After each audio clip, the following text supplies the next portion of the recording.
you don't have to do anything wrong for me to kill you. All I need as a terrorist is, well, you're not one of us. We view you as a big evil, because that's what they view the United States, and therefore I'm just going to kill you. I heard my teacher say that if you want to please Allah, you need to kill the non-Muslims. And in my head, my best friend Sylvia at that time was a non-Muslim, so I just could not believe that if I want to please God, if I want to please Allah, I need to kill my best friend Sylvia. And all I could do was just hold my kid and cry, because the country that represents liberty and freedom and opportunity for this immigrant is under attack.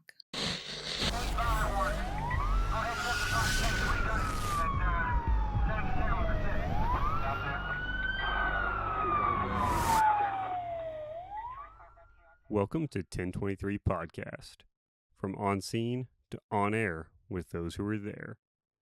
Our next guest is a proud American patriot, but her story didn't start here in the United States. She agreed to come on and chat with us briefly about some of her background in the intelligence and counterterrorism worlds, and the conversation led more into current events unfolding in Israel and Gaza. For security reasons, we have been asked to refrain from producing video content for this episode. This particular guest has done and is doing some work that requires her to be slightly more mysterious than the average citizen, and we certainly want to respect that. This guest has a very intimate and deep perspective on a lot of things going on in the world today, and her points are certainly worth listening to. We'd like to thank her for coming out and having a great conversation with us, and I think the entire 1023 podcast crew really learned a lot, and it was great just getting to talk to her both on and off the air. So without further ado, please enjoy episode 10.6 with Ghada Wahdan. This is 1023 Podcast, episode 10.6, with myself, Hunter Fithen, Brandon Jones, the lovely and talented Ashley Fithen, John Fisher, and our special guest, Ghada Wahdan. Before we get into it, explaining the 10 code for this episode, 10.6 is a code that we use a lot. It generally just means that if you're a officer out on patrol, if you're 10.6 on something, it means you are busy, you are out of service, so you are currently handling a call or conducting some sort of police work. So if something else drops or another call comes out, you are busy at the moment, and that's what that means. So we are going to be 10.6 recording this episode. Ghada, thank you for coming on. Thank you for having me. Absolutely. I'll kind of let you introduce yourself. I know that we've just kind of spoken off recording, and I know that you're in the process of kind of changing jobs at the moment, but go ahead and if you'll just introduce yourself and kind of what you're doing right now, or if you'll tell us about the position that you have just left and the position that you're going to. Sure. We'll do that. Yeah, so for the past, my goodness, 15, 17 years, I've been working in the intel community, and my focus has always been international terrorism or countering terrorism.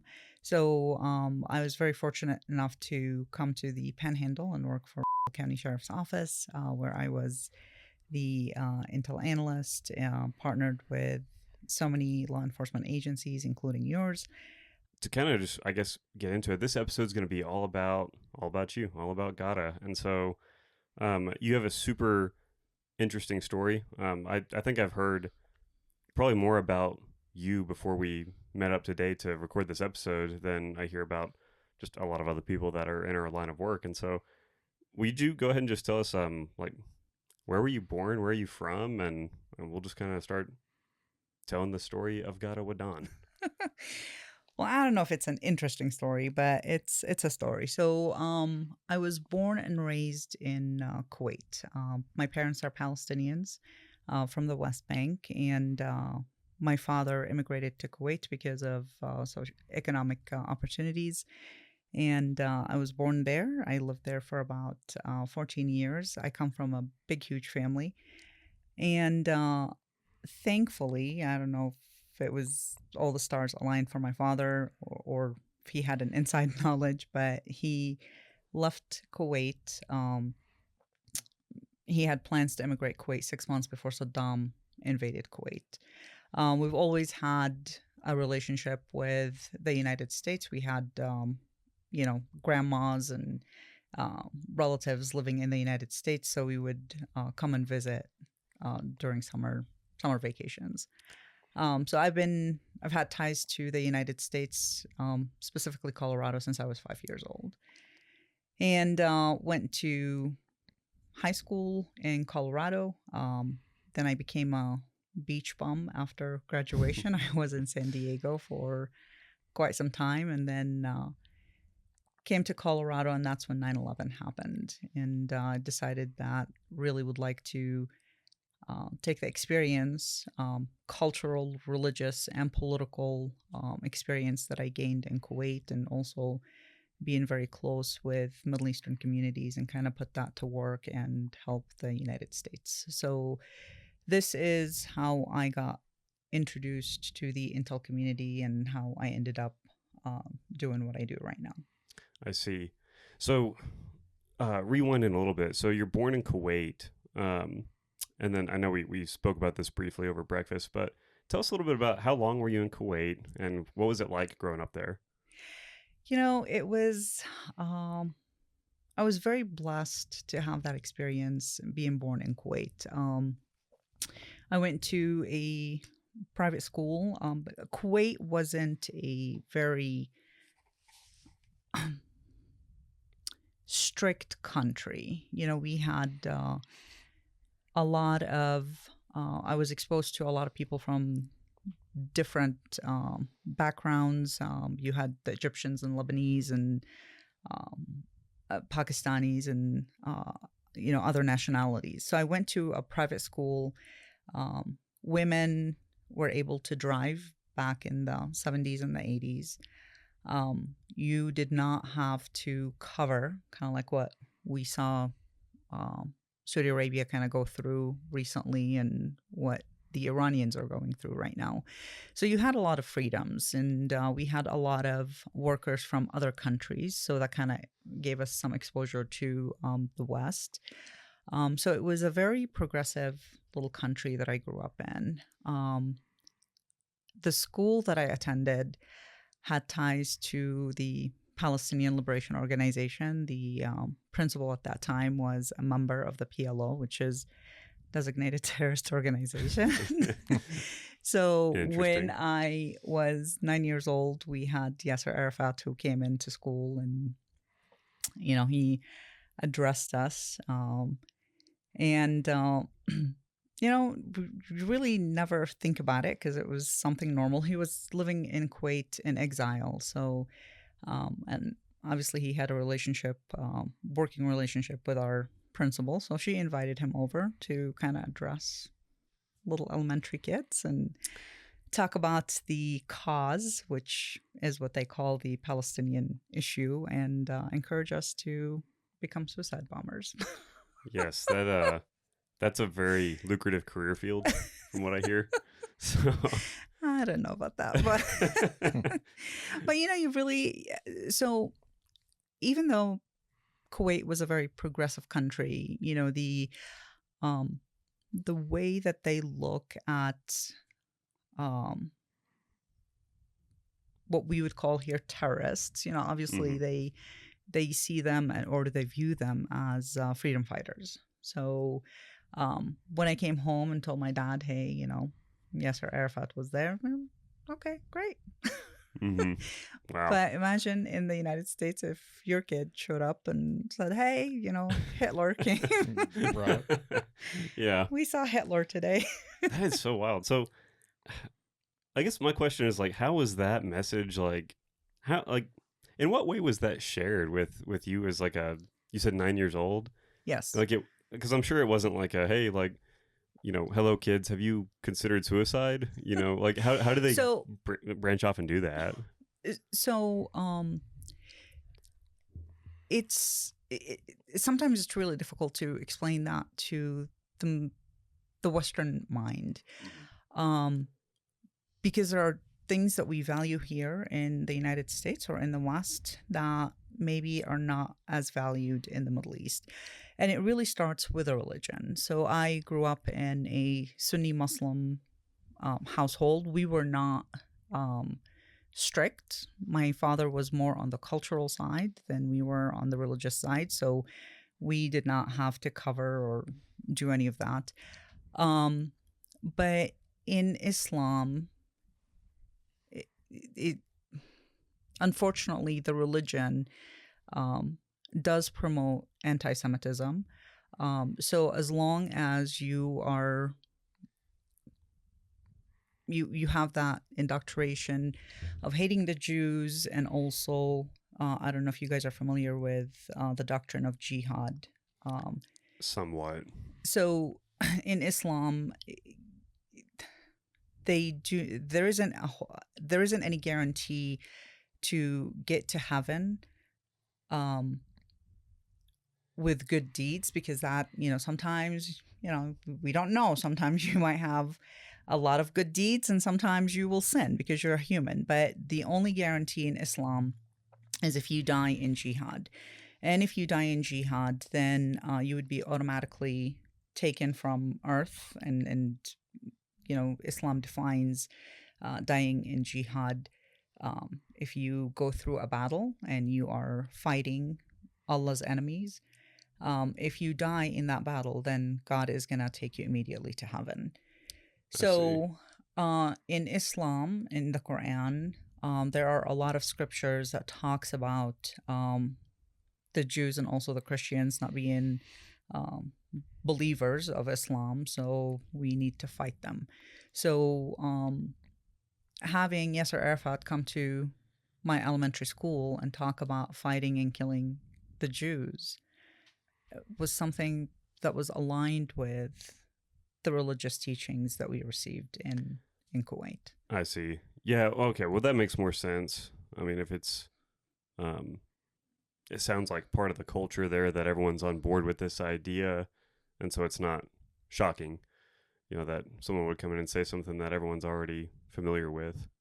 Well, so you're in Kuwait for until you're about 14, correct? Mm-hmm. Okay. Absolutely.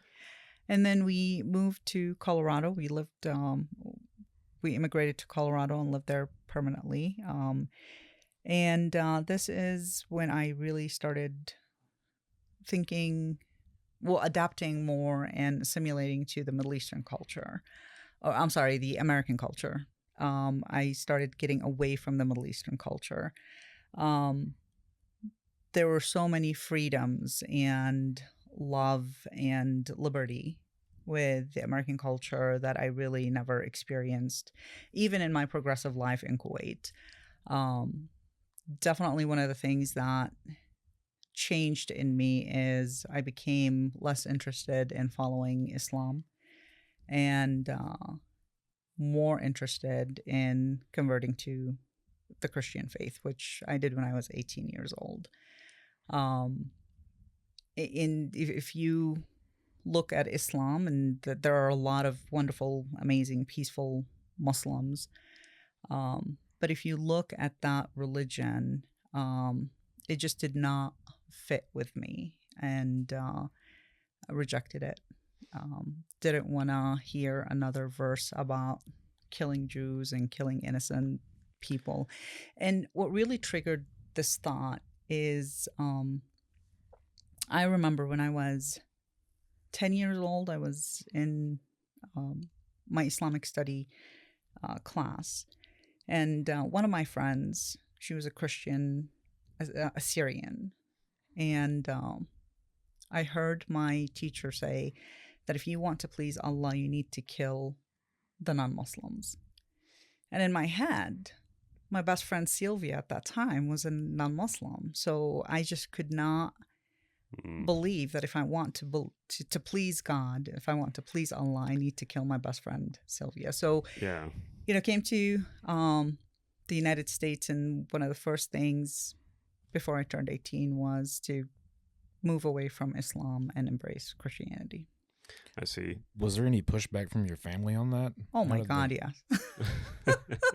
So I never told them that I was a Christian. I actually left the house, sent them a letter saying I'm somewhere else, and that's how I ended up in California as a beach bum. So I lived in California for about 5 or 6 years, right after I graduated high school. And then I came back to Colorado, and then shortly after that, 9/11 happened. So, Well, tell us about that. Like, so you're out of the house now. You've, converted to another faith, yes. and you're out on your own, and you're a full-fledged American. Do you remember where you were at on 9/11? Yes, I do. Tell us about that. I think a lot of us remember where they were. My son was 9 months old. I was home, and I was watching the news, and I see the first tower hit. And I knew that what we saw in the Middle East, and again, Kuwait was a very peaceful country, but you come across the PLO, you come across the Muslim Brotherhood, you see groups and militia that are fighting, not because they're really are fighting for something, but they are fighting because they hate. They're fighting the Jews, they're fighting the Americans, they're fighting anything that does not look like them. So I knew that these groups that were in the United States are now here, or I'm sorry, that were in the Middle East are here in the United States, and they have caused something horrible. And all I could do was just hold my kid and cry, because the country that represents liberty and freedom and opportunity for this immigrant is under attack. Mm-hmm. And then the other thing that came to mind is, how are my American friends are going to view me now? Right. Am I going to look like the attackers? And what was really amazing and surprising is a lot of our friends, a lot of our people I work with, and I heard it from so many Arabs, they were greeted with, "We love you. We don't think you are the, bad Right, guys. If there's anything that we can do for you, just let us know." So, and that's when you just fall in love again with America all over again. So, Did you, when you witnessed those attacks, did you immediately think, hey, this is probably Middle Eastern, some kind of terrorist attack involving those people, or what did you think about that initially? So the first plane that slammed in Tower 1, I think there was a lot of confusion that something wrong happened, but we really weren't 100% sure that it was a terrorist attack. But then when the second plane hit, then we knew for sure this was deliberate. And it just felt familiar. So I grew up in Kuwait in the 80s, where hijacking planes was actually something normal and common. You've seen it in North Africa, you've seen it in other groups in other countries, and usually it was Middle Eastern groups who had done the hijacking. So it felt familiar. On that note, I guess, and I know we discussed this also briefly over breakfast, but with 9/11, so when that happens and everything, and you have kind of this kind of immediate intuition of what might be behind this and all that, as more information starts coming out about what happened and certain people are taking credibility for that event and everything, what, I guess my question is, what was going through your head? Like, was it like a very obvious sign to you of like I knew it, like I knew that's what it was, or were you surprised? Um, I was shocked. I really was shocked. I thought that the United States was so removed from all that the United States was a safe place for Mhm. for us to, come here, raise family and stuff like that. It was confusing on so many levels. Information that came right after that was still fuzzy. Then you start seeing images from the Middle East celebrating the two towers falling. Yeah. That ticked me off. There are some groups here in the United States who immediately start hating on Arabs, which was stupid, but then I'm like, okay. Well, it's a giant kind of I don't know. There's like a targeting problem there, like that. Correct. That hate and like that anger is justified, but not towards like this entire Correct. section of people. So I was upset with that group of American, but also I was more upset with the Arabs who did not stand up and say, wait a minute, we love the United States, and their voices were not really heard till like later. Right. Oh yeah. So there was a lot of confusion. There was a lot of fear. And I the United States was also caught in, they were shocked, like, oh my God, what happened? So, my personal feelings, it was confusion, shock, and fear. So, definitely not a time I would like to to live in again. repeat. Yes. Yeah. Well, going from that and like having those feelings and like having that shock and that fear of like what had happened and what was going to happen next, how do you then decide to get involved, and like where do you go from there? So I didn't immediately jump in the intel community. I really had to figure out, I was married at that time. I had a 9-month-old baby. What can I do? What was your career field at that time? I was working, and do not hold that against me, I was happily working for Starbucks. I was a barista. Sounds like a very overqualified barista to me. Well, wow. Yeah. It was fun. I mean, if you screw up your job, it would be just giving a customer a decaf instead of a regular coffee. Like that would be the very low stress job. Yes, very low stress, and all the coffee that you want to drink. So that's pretty nice. So I was in the private sector, and then it really, I knew I needed to do something. I just didn't know how I can accomplish what I want to do. I looked into joining the military and didn't want to do that because I didn't want to follow a general somewhere in the Middle East translating for him. Right. I, wanted to get into with the FBI or any 3-letter agency that would take me. But again, I didn't want to be thrown in the Middle East immediately because at that time, the United States really didn't have a whole lot of Arabic linguists.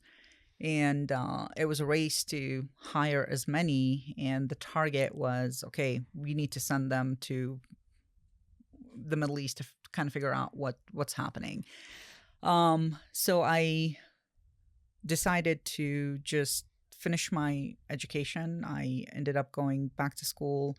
I got my BS in criminology and then later my master's. And then I ended up doing an internship at a fusion center in Colorado, and I became their IT, international terrorism analyst. And, it was, loved that job. It was an amazing job. And, but it kind of kept you in the office, right? You can't. Okay. Yeah. And then only when I came here to the Panhandle, you're on the ground, you're moving and doing all kinds of stuff. So, I see. but for 10 years in Colorado, it was great exposure also to a national network of Intel community members. I also decided, and this is actually was very clear at the beginning, that at the beginning of our fight encountering terrorism, encountering these groups, a lot of people in the United States had no clue what happened. And then even Sure. worse, a lot of people in law enforcement, boots on the ground, Mm-hmm. had no clue exactly what we were fighting, right? So I decided that I am going to create a training module and travel the country and target law enforcement agencies to explain to them what terrorism is and get them to understand the mind of a terrorist. You don't have to do anything wrong for me to kill you. All I need as a terrorist is, well, you're not one of us. We view you as a big evil, because that's what they view the United States. Mm-hmm. And therefore, I'm just going to kill you. I see. So, Is that where, like, I've heard the terminology used before, like the Great Satan? yes, Is that what they refer to, like, our country as? Would that be correct? absolutely. And Okay. with tons of love, I call you guys infidels. I'll proudly wear that. Yeah. You should. So yes, because you don't share the faith, because you don't support them, the United States is a huge supporter of Israel. Then if you're supporting our enemy with the money, with whatever, then we get to also destroy your economy, kill your people, all that good stuff. I see. So, well, I do think it's awesome. So, and you're very modest about it, which is admirable. But you having a 9-month-old at the time that this happens and everything, and I think a lot of people, a lot of Americans at that time, kind of had this mindset of like, well, they don't really fully understand it, and maybe don't even really want to, but like someone else is gonna deal with that. Someone's gonna figure it out, and hopefully they figure it out soon. But you're actually one of those people that, like, I'm gonna go help. I'm gonna go figure it out, and I'm gonna apply some of my efforts to the cause. What's your? I think that speaks volumes for your personality and who you are, Mhm, because there's yeah. plenty of people that were born here that didn't have that same mindset, that didn't want to contribute, didn't Yeah. want to help, Yeah. and they were born in America, and they Mm-hmm. they still didn't, they didn't want to contribute like that. So that's Yeah. to be commended for sure. well, thank you. I can tell you that my anger was it was a bigger driver for me to kind of to push me Yeah. to do something for this country. And I don't know if you guys are around a lot of immigrants, but my experience with immigrants is, I came from a region where I knew as a female I really have limited rights, maybe limited education, and coming to the United States, being a citizen of the U.S., because when we lived in Kuwait, we were not Kuwaiti citizens. You come to the United States, you become a citizen. I get to vote. I have rights, right? I can do whatever I want to do. I can open my mouth and say whatever I want to say without having any repercussions. I can change my religion, Mm-hmm. and I'm not going to be stoned to death, right? So this country, I know we're not perfect, but this country is the best country on God's green earth. And I don't think that a lot of Americans understand that. I think they're very spoiled. But I was very appreciative for this country, and I wanted to preserve that for my child. I wanted to preserve that for, his children. Mm-hmm. And if I had it in me to combat and counter and teach and explain to open minds and hearts, then I was going to do that. Mm-hmm. Absolutely. Oh, You yeah. mentioned that you weren't Kuwaiti citizens. Why was that? Would the country not allow you to be, or is there something behind that?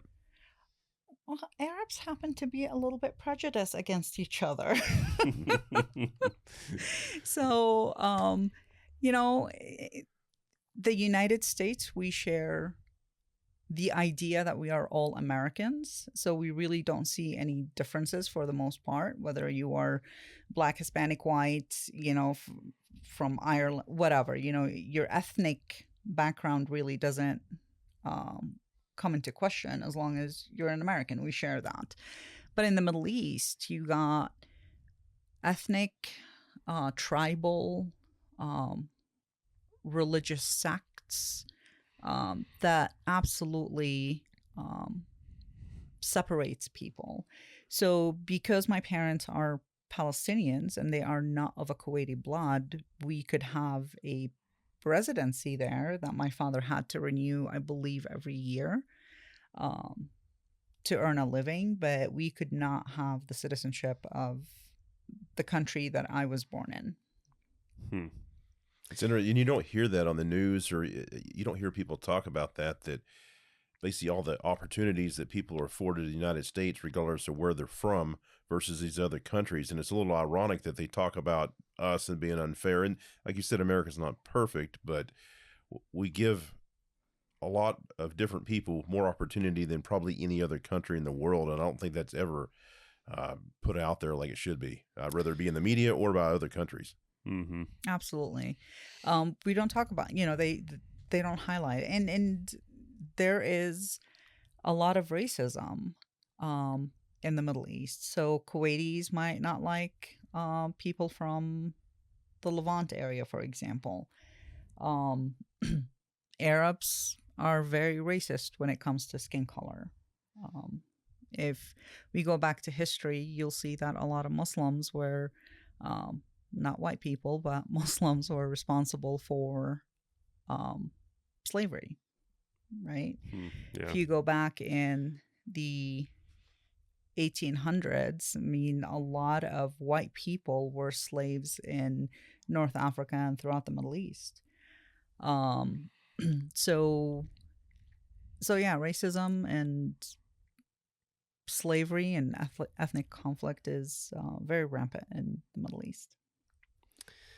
Yeah, and it's wild to think too, because I think there's a lot of people here in America today that, born and raised here, do not have any experience outside of the United States like you had. And so they kind of, they recognize what everyone else recognizes, which is that America's not perfect. No country made up of a bunch of imperfect human beings is going to somehow magically become perfect. But it is the best country that I think that mankind has had so far. It's just crazy to see so much kind of discontent from American citizens today for America. And sure, there's things that we could do better on and we could fix and all that. But I don't know. We were talking about this at breakfast. Some of the most patriotic people that I've ever met in my life are immigrants from other countries who know what it's like in other places. And, they can't believe like how good we have it here. Or they're more appreciative, and then they understand. Yes. They understand adversity. They understand just having to work hard to get to a certain place. I mean, they're task driven. Yeah. Whereas, like we were talking at breakfast, American, I'll say this, is that we're spoiled. They're especially the younger generation. Everything was Oh my God, the given younger to. generation. Yes, it was given to them. It was just everything came easy, and then all of a sudden they're not getting sharpened as they grow up. It's just dull because they're not having that adversity. They're not having to reach out there. Things are given to them, and But- eventually it makes a weak society. So Yeah. I agree with you, but I think about my child. My child is that younger generation, and there are so many people like my son. My son is a very conservative young man, and I am so proud of him. But I pushed him, right? So there's that Gen X. Oh, what are we? Gen X, right? I think so. Yeah, I okay, think we we're are probably, Gen X. probably Yeah. the same age. Yes. Yeah. So I wanted to make sure that my child was comfortable, but also not comfortable, right? Mm-hmm. And when they were handing trophies left and right for football or soccer, he did not get one if he didn't earn it, right? Um, he got, shouldn't say this, but I kicked the shit out of him when he got, he was held accountable. We had consequence for action. He did, Yeah, absolutely. yeah. Timeout, throat punch, waterboarding, you name it. Maybe not waterboarding, but, all of the above. But you're right. The majority of the young generation, I'm just disgusted by, Yeah. recent survey, 60% of 18 to 25 years old are on the side of Hamas. Mm-hmm. 1 out of 5 think that Osama bin Laden is a cool dude. It's mind-blowing to me. Now, here's another thing. And this pisses me off because every February 2nd, we have here in the United States something they call the Hijab Day.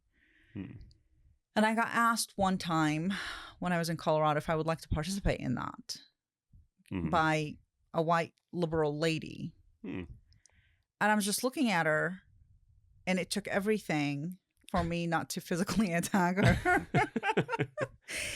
Because in Iran, for example, women are getting shot in the head because they refuse to wear the hijab, which is what covers the woman's head to just muffle her identity and just, suppress her.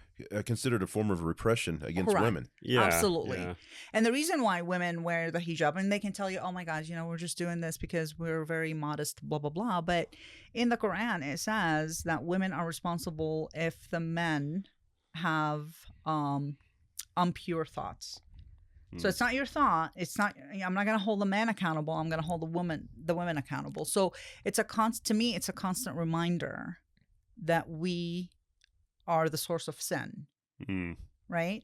So now here in the United States, we are celebrating the Hijab Day. I'm being asked if I want to freaking participate in that Hijab Day, and women in Iran are getting shot in the head, tortured, imprisoned for refusing to. So you're being asked if you want to celebrate this symbol of repression and wear the hijab. And okay, by possibly a feminist is asking you if you would like to participate in something that's basically the repression of women. And absolutely.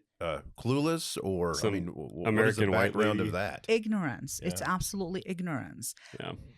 We really don't do our due diligence here in the United States to read up on things, to understand the source of that information, to educate ourselves. We hijack a meme or a TikTok, and that becomes the source of our information. 2 to 3 sentences, a deep thought. 2 to 3 sentences, not a book, not 6 pages. 2 to 3 sentences shapes young people's opinion. And that's their truth. And it boggles my mind with a amount of information that we can have access to. We are drowning in stupidity. And I've seen some of the protests here in the Panhandle, where after the attacks on the Israelis on October 7th, you have college kids just yelling and screaming, from the river to the sea. And do you think they even know exactly what they're even calling for when they say that, or is it just they're just repeating talking points? They can't even name the river or the sea in which they are going for. Well, it's the popular thing, and you've got to be part of the popular thing, or else you'll be labeled some kind of ist, racist, sexist, whatever. Everybody's fear now is to get canceled. Oh yeah. They'll get canceled because they don't participate. Well, it probably feeds off of itself. It's a mob-like mentality. I mean, you get a large group of people. It's like cattle going to water. You just start following, and it builds on itself, and it just builds on this giant lie. It's not built on fact. Yeah, they are sheep. Yeah, sheeple effect in full force. Well, on that note, what are your thoughts in current day with what's happening with TikTok and other social media platforms, and how it's influencing American citizens to kind of more or less turn against our own country? I think we need to unplug the internet for a couple of years. Yeah, I'm done with that. I have never thought I would see the attacks coming from the inside, right? Yeah. I've never thought I would be facing an American who is in love with Osama bin Laden. Yeah, that. Let's talk about that specifically for a minute. So, I'm not a world history expert or a Middle East expert or any of these things. You have a lot more knowledge and firsthand experience with any of that than I would. Let's talk about Osama bin Laden and who he was and what he was all about. And I think if we discuss some of that and kind of what he helped cause, we can kind of illustrate like how asinine it is to see this guy as some kind of hero. Mm-hmm. Could you talk a little bit about that? Absolutely.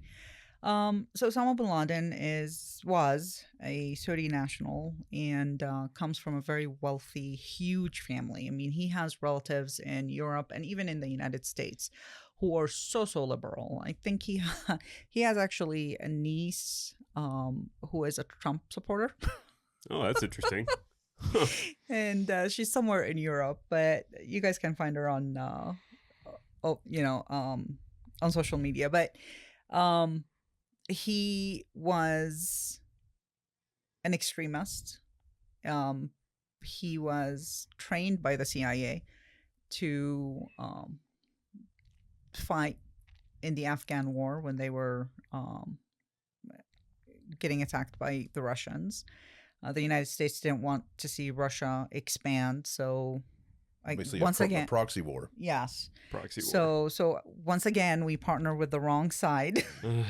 Yeah. We teach them everything, and then they turn against us. It happened multiple times in our history, but so he was trained by the CIA, and he really didn't take it very well when Saudi Arabia opened its holy land and allowed for the United States to hold military bases in Saudi Arabia. So he actually wrote a letter to to the king saying, "Hey, I would protect. I don't want to see the United States in our land, in our holy land.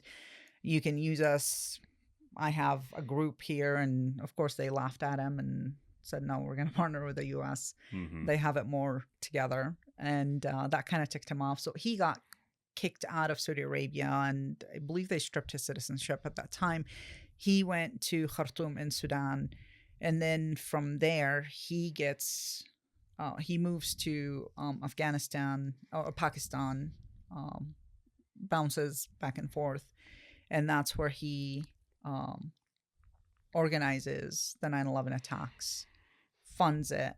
Mm-hmm. Those terrorists were in the United States for years. This wasn't something that they popped in, hijacked the planes and attacked us. They were here for years. They went to school. They had a life, and if I'm not mistaken, the actual like suicide attackers that piloted the planes, they learned how to fly here in the United States. Like they went to American pilot school and everything. Is that correct? Absolutely, yeah. And they were only interested in how to take off with the plane. Mm-hmm. Yeah, that should have been a red flag. Yeah, well, just teach me how to take off. Yeah, they didn't plan on landing. No. What is your thoughts about how America doesn't finish the things that they should? They continue to make the same mistakes as far as the people they align themselves with, and then they do not finish the job, and that's consistently been America's problem. Is they don't finish jobs and they just leave things are in chaos and they're unfinished, and it comes back to bite us in the ass every single time. Do you guys want to talk about Afghanistan? Yeah, let's do it. Yeah. So prime example. We have here's two things that, in my opinion, the United States does very, very wrong. Our foreign policies is not a one-size-fits-all, and our democracy does not apply to other nations. Okay, you're dealing with different cultural, religious, and even history, right?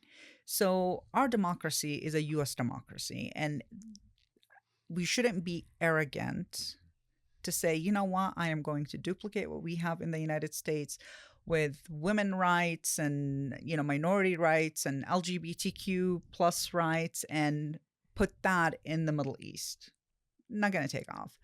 Mhm. And then, so we have that thought that our democracy will work anywhere in the world. And then we don't learn from history. We're terrible Yeah. at really looking at historical events that happened in a specific region and saying, well, maybe we should not do Mhm. this. And don't get me wrong, I think the United States does amazing job with aids and support, but we need to focus on maintaining good, strong relationships with allies in the Middle East who share the same thoughts. They need to want it. We can't shove Yeah. it down their throat. Mhm. So with Jordan, for example, I think we have a great ally. Yeah. Yeah. In Saudi Arabia, I mean, it really depends on who's in the White House. United Arab Emirates, I think they are good allies. But look at what we did in Afghanistan. 20 years in Mhm. Afghanistan. And we handed it to the same guys we went in there to combat. It's the same, Mhm. if not worse, than it was 20 years ago. After all that work and lives and money lost, it's Yeah. sad. It's American sickening. bloodshed, Yes. absolutely. Yeah. It's stupid. Huge sacrifices for ultimately nothing, like no lasting beneficial change or anything. And then And national debt, it increased. I mean, yeah. it's my Well- taxes, your taxes. Well, hey, and I've talked to some people that were that had been in the military and served overseas, and I don't know if this terminology, maybe perhaps we have to cut it out, but this is what they said. And it was a few of them had told me that. Actually, it was actually when I was picking up my K9, there were some military guys in that academy as well because they were training to go overseas. And they had a saying, and it was Hodge needs a dictator, and they were saying basically like with Iraq and other places that we would go into, those countries are better off just because although the dictators were bad, they kept all these other like And check. yeah, Yeah. there's other Mhm. groups in check, and then the America goes in there and, like you said, tries to create a miniature United States, and it's just not going to work over there with that mentality. We wasted our Yeah. time and caused more problems than we solved. What are your thoughts on that? I totally agree with you. When the Taliban took over Afghanistan, Peppermint Patty, what's her name? She Oh, was the White House spokesperson. Mhm. Redheaded. What is her name? Is it Jin Saki or We'll go with that. Yes, I think it is Jin Saki. Yes, maybe? Okay. Yes. Yeah. She was demanding that the Taliban government hire women in their cabinet. They And I'm just laughing. I'm like, you dumb sharmuta. So, Yeah. why? Mhm. Well, you have no idea. So, in Afghanistan was literally given back to the Taliban in August. 2 months prior to that, in June, we had the pride flag flying in our embassy in Kabul. Do Hmm. you know what they do to LGBTQ community? I was gonna say I don't think it's a very friendly environment for no that group there. No, not at all. Right? So why are we don't understand. If anything, we are highlighting how stupid we are Hmm. when it comes to our foreign policy. And what do you think that does to our relations with them when we're pushing a flag like that at an embassy where the vast majority of the population is against that, and they're looking at that thinking, hey, this country's going to come over here and try to turn us into that, and we don't want that. That there's no way those people are going to accept any type of change we're trying to Yeah. put into place there when they're told. I mean, we're What forcing we- something that they don't want. Correct. What we do is we push the middle group into the enemy's arms. Yes, exactly. We legitimize that enemy because guess what? The enemy does now share thoughts with that progressive group, Mm-hmm. right? Like, Mhm. you know what? Yeah. Yeah, look at what America wants you to do. They're going to teach your children that men can have babies and menstruate, right? And So- when there Yeah. were potentially people we could have won over, if you will, because of stuff like that Mhm. that particular country's not interested in. Yeah, it pushes potential allies away from us. Yeah. absolutely, Turns the country against us. Which is absolutely. like me as like a random dude in the panhandle of Texas, like I feel like I understand that at like a surface level, like, oh, clearly that's not a good idea. So I don't know how these decisions are made, like by these supposedly super qualified. Well, yeah, what's shocking, I went to school at Amarillo College. Not that that's not a great community college, but it's Yeah. not Princeton. It's not Sure. Harvard. Sure. And yet these people that graduated from those two schools I just mentioned, Yeah. they think that's a good idea. Well, and they're doing these things that like I said, like, I don't know, some dumbass in Texas like me is like, I don't think that's a good idea, guys. Like, I wouldn't do that. And then they do that. And I'm like, well, that didn't work. Well, and they're intelligent. And this way, they're intelligent people. They're not. Yeah. They are stupid, but they're not stupid. I mean, they're intelligent, but just they're naive. Maybe I don't know. There's no common sense. They live in a utopia that if we do this and this and this, then the world is going to be a wonderful place. Well, guess what? The world is ugly. The world is evil. The world is also nice and it's beautiful. So it's not going to be rainbow and butterflies, right? Yeah. So they are absolutely detached from reality. Those people that went to Harvard, and number one, congratulations that you did not spend thousands of dollars on a shitty, Yeah, a useless education. Yes, those are the dumbasses, right? Yeah. I mean, look at what they're doing right now in Harvard and Berkeley, and they are literally aligning themselves with Hamas. Yeah. Oh, yeah. Well, I mean, like, I think at one point in time, like, I mean, you graduate from Harvard or something, and like that's like a big achievement and like very respectable. But now, like, that's like a red flag to me. Like, if you like went to Harvard, I'm just gonna assume that you're stupid. Like, Their sorry. enrollment numbers are down considerably, by the way. Yeah, that Which doesn't is surprise which is me. a good thing. Yeah, good. I mean, Yeah. yeah. Well, and some of these problems they're causing, it doesn't affect them, and then once it does, they kind of have a problem with it. For kind of example would be Chicago or New York. These mayors, sanctuary city, bring everybody, it's fine, everything's fine. Well, then all of a sudden, when it started affecting them, not just the border of Texas, when Chicago gets affected, when they can't pay for all this help they're having to provide these people, all of a sudden now it's a problem. Well, wait a minute. It wasn't a problem when it affected us rednecks down here in Texas, but people up in Chicago, it started affecting you, and now all of a sudden there's a problem with it. Well, no, there was always a problem.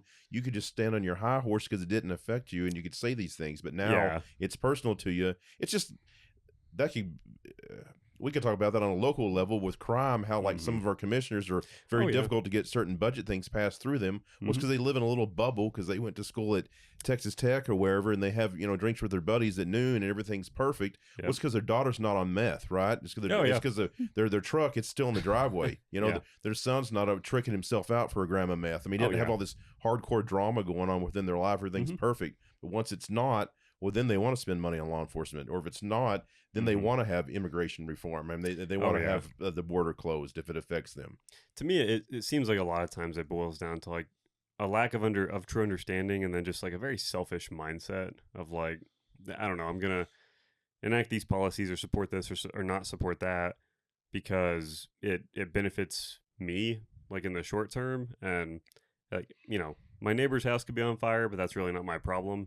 Until that fire spreads to my house, now it's a problem. Now we need XYZ, but yeah. Well, and just going back for a little bit to those Ivy League schools, another thing that I don't know if a lot of people know, the majority of their funding, millions and millions of dollars, come from specific governments.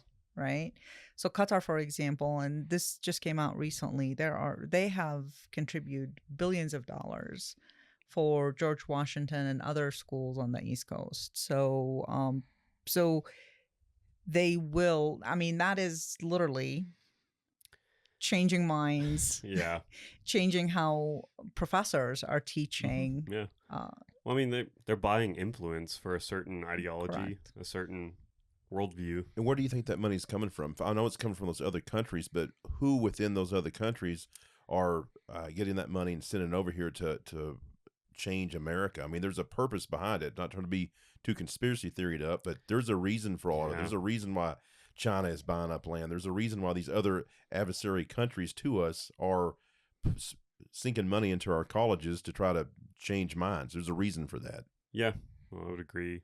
I mean, stuff like that, like those aren't problems that like I understand, like me as just a guy in Texas, I don't understand like the complexity of that problem. But on the surface level, like large scale, it doesn't take a genius to see, I think, what's happening, big picture. But I think that's an excellent question. Like, yeah, like what are the nitty gritty details of how exactly that's happening and why and who's involved in that? Do you have Good thoughts on questions. that, or can you comment on it if you do? So when I was living in California, I actually had a group of people from the Gulf and that were friends. And okay, I exploited some of them, and here's how I exploited them. So they were rich kids, right? That Mhm. they came in here and they didn't want to do homework, so I wrote all their homework and charged them $100 a page. So, That's fair. but thank you. I thought so too. So I made shitload of money. Yeah, and this was how many years ago? And so, yeah. This was in the 90s Yeah. when Turnitin was not something Yeah. big. So I duplicated the whole paper. But what I noticed is that this rich kid comes to school and not only is their government sending them on a scholarship and Mm. paying for their everything, for cars, insurance, expenses, rent and all that stuff, but rich oil daddy is also sending them money.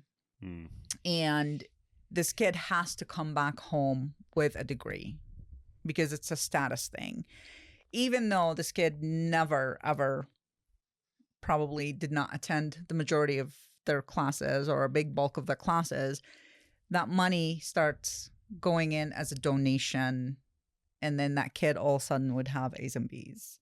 And then to Oh. take it on a bigger scale, well, I am the son of this sultan or this emir, and here is millions of dollars if you can just make sure that our image in the United States is better, Mhm. right? Yeah. So can't criticize, you can't talk, you can't, so, and I will send you $30 million if you can create a center that bears my name and my family's name. So Yeah.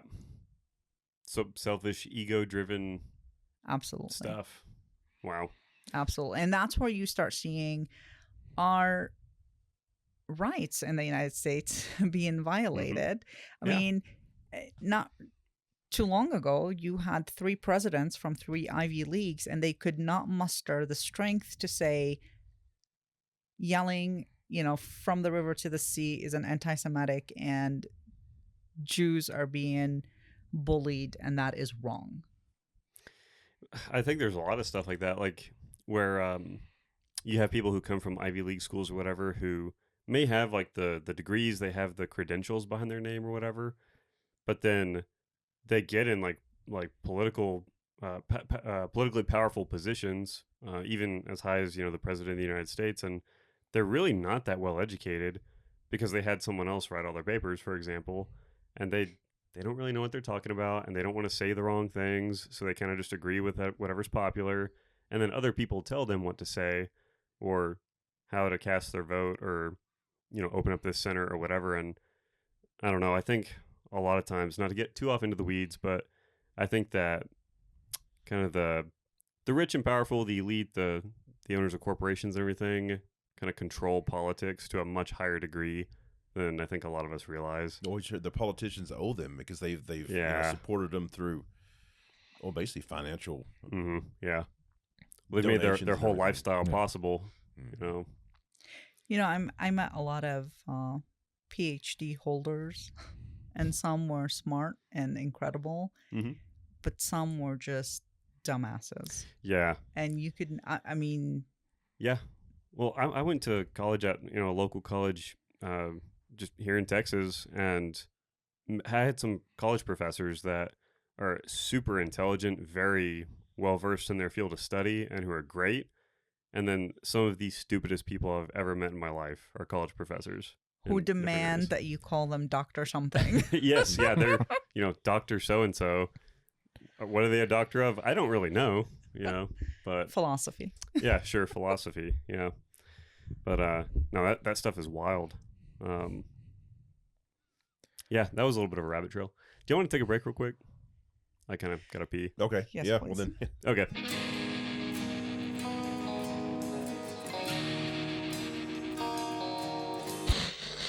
All right, we're back from the break. We're gonna keep on trucking, solving all the world's problems. One thing that we were kind of briefly discussing during the break is we wanted to kind of circle back and talk a little bit more about the events that recently occurred in Israel with Hamas attacking Israel, and we kind of briefly touched on that, but we want to kind of delve into that more on like talking amongst ourselves. We think there's a lot of people that understand kind of the conflict there and what's going on and why, but there's also a lot of people who do not understand that, and so our special guest here, Ghada, is a very good resource to kind of help talk about that. And Ghada, can we talk about what exactly happened between Hamas and Israel, and what are some of the reasons why that happened? Absolutely. So, unfortunately, what we saw on October 7th, that's a 1400 years old story, right? So it really stems from Prophet Muhammad's battles and aggression and oppression towards the Jews and also the Christian, but mainly the Jews. So when you have a religion, one of the biggest fast growing religion, where the fundamental teaching is anti-Semitic and hating those who do not share the same faith, then unfortunately October 7th is a very common theme that happens.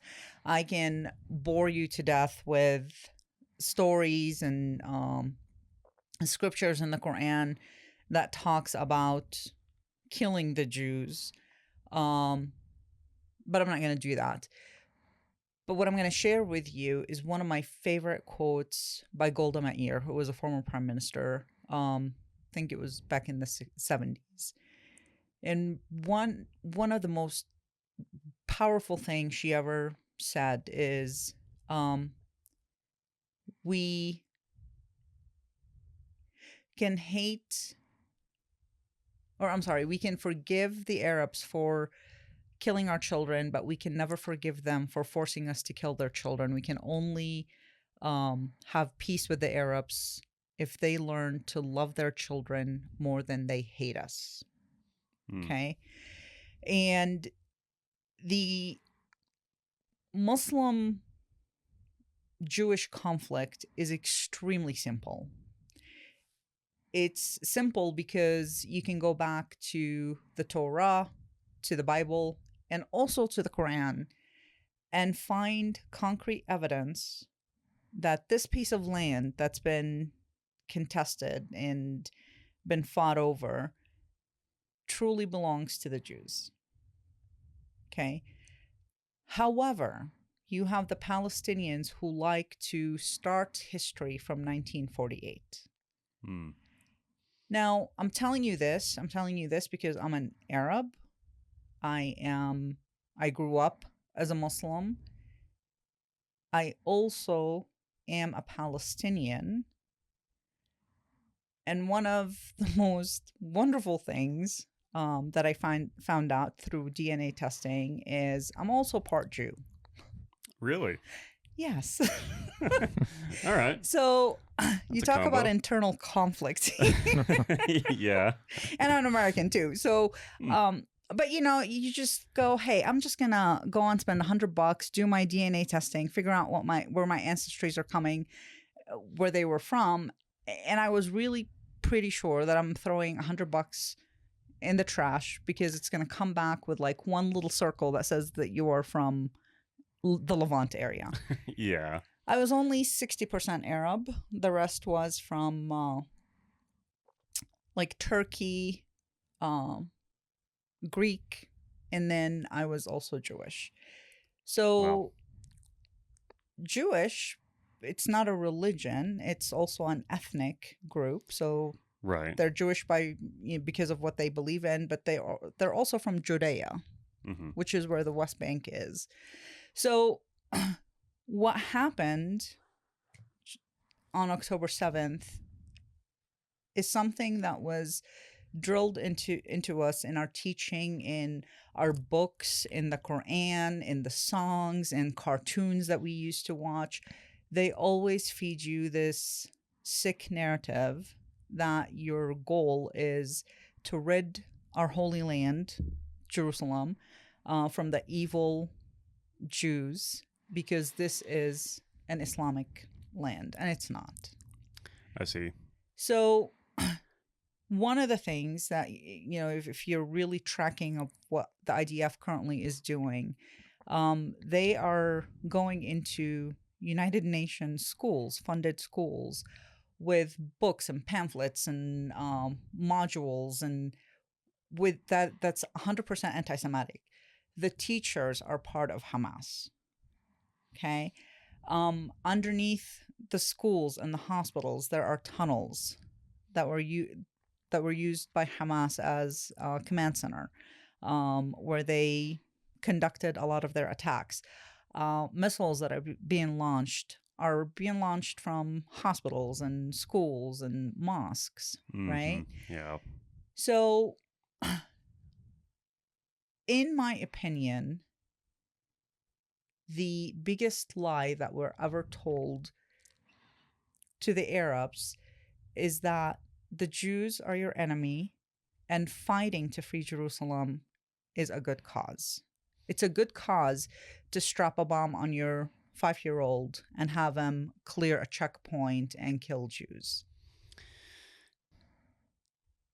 What we are finding is that, just like everything in the world, selling that narrative benefited a bunch of people who are Hamas leaders. Mm-hmm. Where just recently we found out that the net worth of Khalid Mishal and Haniya, and those are leaders in the Hamas group, is anywhere between 4 billion with a B and 5 billion.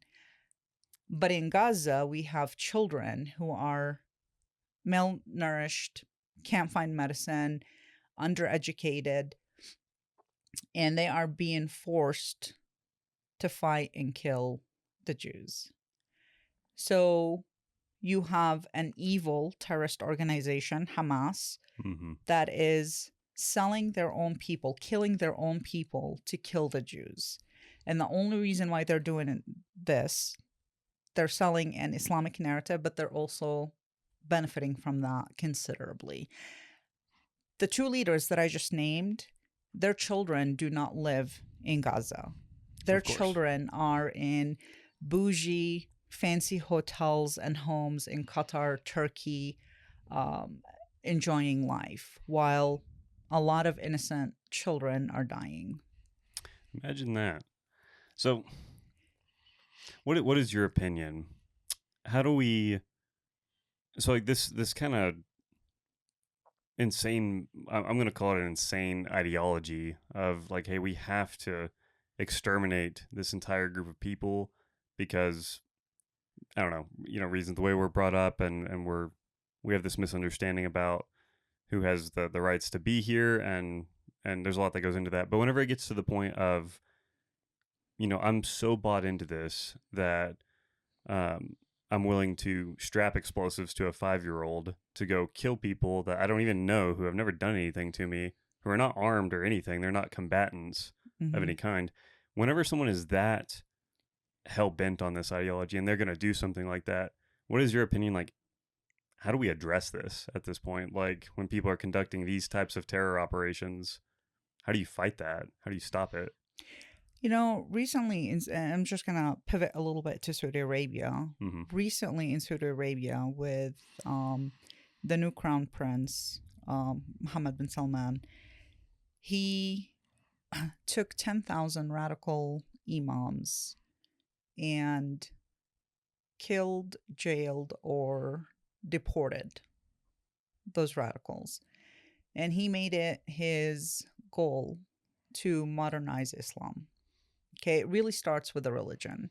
Mm-hmm. After changing the religion. I think we really need to start addressing the radical individuals who are spewing that narrative. And look, I'm going to say something that's probably very controversial and a lot of Americans might not agree with, but when you have someone radical who doesn't want to change their way, putting a bullet in their head might be a very good solution for the greater Yeah. good. I would agree with that personally. When I say that, some Americans just cringe, but you have to understand the Middle East, Mhm. right? I'm not saying we need to do it here in the United States, Well, but no. and that's what the Saudis are doing, Mm-hmm. right? Those two leaders that I'm talking about, they will be assassinated by the IDF. Mm-hmm. And when that happens, I'm going to come here and we're going to have a celebratory drink. Because for me. IDF is going to go after them. So we really need to change how Islam is being taught. We really need to hold those who benefit Mm-hmm. from anti-Semitism and also the suffering of their own people. They need to be killed. They need to just go. Sure. Yeah. Yasser Arafat, he made millions of dollars. Okay, nothing got resolved. The PA president, Mahmoud Abu Abbas, he's making shitload of money, Mm-hmm. you know, and nothing is getting solved. The only Palestinians who really are benefiting and living cohesively with the Israelis are the Israeli Arabs that no one wants to talk about. They make about 2 million in population who live in Israel Mm-hmm. with the Jews. So they're not in the West Bank. They're not in Gaza. They are represented in the Knesset.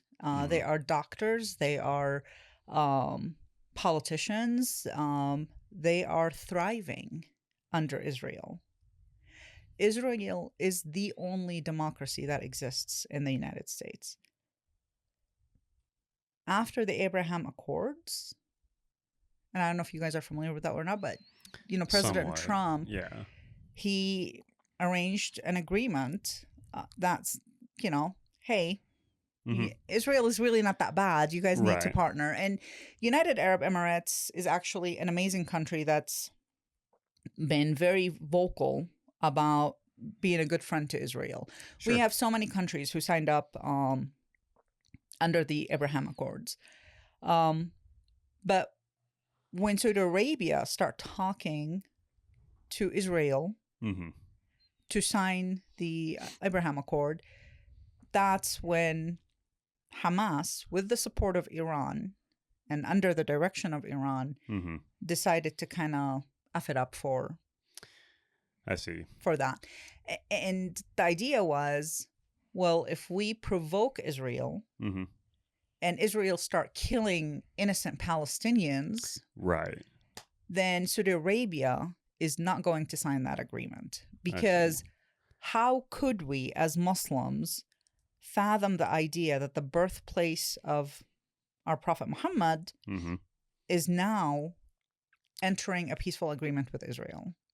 Right. Can you kind of explain the Abraham Accords for people that don't know exactly what that is? Sure. So under the Trump administration, who we really miss quite a bit, they came up with an agreement. They were talking to so many countries saying, hey, and by the way, there are so many surveys in the Middle East that were done to Middle Eastern countries, and the main concern was never Israel. Mm-hmm. The main concern most recently has been the nuclear advancement of Iran, Right. right? Yes. Having extremists group like ISIS that wreaked havoc in Iraq and also in Syria. The Houthis in Yemen, Mhm. you know, AQAP in the peninsula. So people are not really worried about Israel because Israel hasn't done anything. Right. And the wars that Israel waged, it was in their defense, I see. right?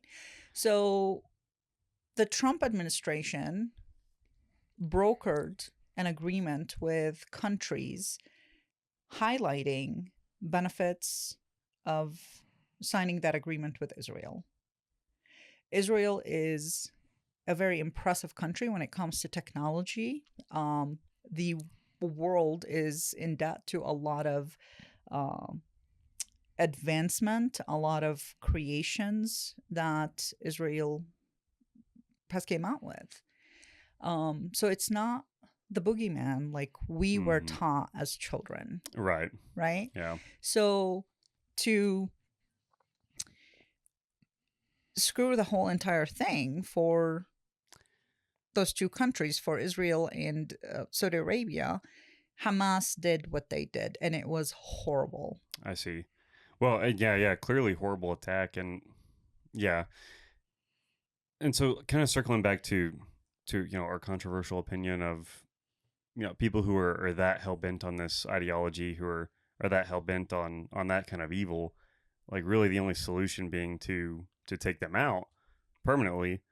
To kind of clarify some of that, like in my own position, I'm not a military service member. I never have been, but as a law enforcement guy, I draw some kind of parallels and some similarities with people like in the law enforcement world, especially recently. We've had a lot of horrific attacks that have happened in our own country with these mass shooters and things like that. And I know that these mass shooters are not typically always religiously motivated, any kind of jihadi style attackers or anything, but I see a lot of similarities where these mass shooters have these very warped, disturbing ideologies that they've come to believe in, to where they feel that they're justified somehow in going into an elementary school and just massacring children. And again, like I see similarities with like an American homegrown American raised mass shooter and someone who's a very radical and violent member of Hamas, where we're past the point of reasoning with these people. I think where if there's a mass shooter style attack happening in the states that law enforcement is responding to, You take him out. yeah, we're not showing up to make friends with them or negotiate it out with them and like, hey, I don't think you should do that. I know it's your opinion, man. Like, now we're way past that. We're going to bring an end to it immediately because that's Absolutely. our only option we have left. And it sounds like it's the same thing that is going on right now with Hamas. Absolutely. And here's the thing. After the October 7th attack, Hamas doubled down and said, oh, we're going to do this again and again and again. Right. Yeah. We are going to burn your babies alive. We are going to gang rape your women and then shoot them in the head before we finish. I mean, they're not remorseful. It wasn't like, oh my God, this was supposed to be a simple attack and it just was. Right. No, they were very deliberate. They trained for it. And they truly believe that they are doing the right thing. Yeah, and that's the most deranged part of it all is Absolutely. like, in what worldview is that the right thing, And so anyone who's that bought into it, where they've come to that point, like, I'm actually, not only do I believe that this evil thing is the right thing to do, but I'm actually going to take action to carry it out and hurt these people. We're past, in my opinion, we're past the point of reason, and all there can be is actual violence in response to violence at that point, unfortunately. And what Hamas is really, how they harmed the Palestinians is that you look at Gaza right now and it's literally a parking lot. And by the way, the IDF, that they are being held back. Okay. The IDF can cause some considerable damage, but they are being very restrained right now. But you look at all the Palestinians who are basically stuck near Egypt. Not a single country has offered to take them in as refugees. Okay. That Muslim Brotherhood BS, oh my God. No, no one is going to touch them. And the Palestinians, historically, if you go back, they screwed up Lebanon, they screwed up Jordan, Kuwait, they tend to just agree or embrace the aggressor. You Mhm. know, if it's Saddam Hussein attacking Kuwait, they partner, you know. So not a single country wants to touch them. But after Hamas did what they did and they videotaped everything and it went viral, I don't think anyone is going to welcome those Palestinians. I would hope. Yeah. I mean, And some of them might be innocent, right? yeah. But that's what you get for electing Hamas. Yeah. Well, it's just a mess. I mean, yeah, we talked earlier about how a lot of times like there's bad individuals within like a large group of people, and it can be wrong to say that like, hey, these bad actors, you know, are a good representation of the whole group. And so like, hey, maybe I don't know, if I lived in the Middle East and I said, hey, I don't like these Jewish people for whatever reason, they wronged me in some way, okay, whatever. But to say that like therefore like I need to do everything I can to kill all Jewish people, that's just not true. And I think that we have to be careful like making like big general like sweeping I'll just say generalizations like that, but it becomes very difficult whenever you're dealing with something like Hamas. It's like so embedded into like the local population where they are in Gaza that I can see it being phenomenally difficult to separate the bad actors of From the good Hamas ones. from yes, Yeah, yeah. absolutely. That's, I mean, yeah, so it's such a tragedy that there's those who are not affiliated with what happened with the attacks on October 7th who are suffering consequences because of the people that they have allowed to kind of take over their culture, essentially. Yeah. But, yeah, what a mess. So how do you see this conflict playing out within the future? Oh my goodness. 'Cause you can see it's getting broader. You know, you talked about the Houthis. You know, Yeah. they've ramped up their attacks on America. Well, what do you think about America's real lack of response? I mean, they're waiting until, I guess, the soldier gets killed before they do much of anything, retaliation of any consequence. Because Are you going to make me talk about the current administration? Because I can't. well, I mean, if that's where it leads you, that's where it leads you. Well, we can navigate this minefield. Okay. So, unfortunately, Israel has a long road ahead of them, and unfortunately, we don't have the right administration to kind of back them. Now, to the current administration's credit, they have been great at giving the Israelis what they wanted. A lot of our aid and budget, actually billions of dollars annually, goes to Israel to help them and support them. We are also supporting them in the Red Sea, and we were able to kind of mitigate a lot of the attacks that are coming from the Houthis. I'm not sure if you guys know this or not, but under the Trump administration, the Houthis were designated by the Trump administration as a foreign terrorist organization. Now, this particular designation is great because now we can go and freeze their assets, we can investigate them, we can arrest them. It's really important to have them as an FTO, which is different than the FTO that you guys go. So it's a Yeah. foreign terrorist organization. Now, maybe a month, 2 months into the Biden's administration, he decided to reverse that. So they are no longer, as of today, they are not a foreign terrorist organization. Why? Yeah. That was a dumb move. Yeah. This is one of those things where, again, like me, random dude in Texas, like, well, that seems like a terrible idea. Right. And Did they purchase any of those paintings that Hunter Biden had? Is that part of the deal there? I don't know. Maybe they're into art. Yeah. So we need to go back and reverse that so we can go after them. Okay. And we all know, this is not a secret, that the Houthis are a proxy of Iran. So Iran currently have state actors in Syria, in Iraq, in Bahrain, in Yemen, and we can add Hamas and Hezbollah to that. So Lebanon and Israel. Okay. Right? So we need to be more aggressive with Iran. Mm-hmm. And again, the previous administration had the right ideas. The current one are extremely passive. And one thing about the Middle Eastern culture and the Muslim culture that I need to really highlight, when you want to be passive with me, when you want to sit down and talk about it and hold hands and have me telling my feelings and pray, that shows considerable weakness. Mm-hmm. Okay.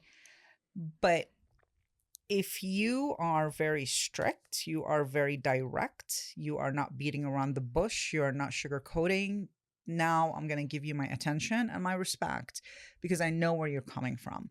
And this is why one president was more favored than the current one in the Middle East.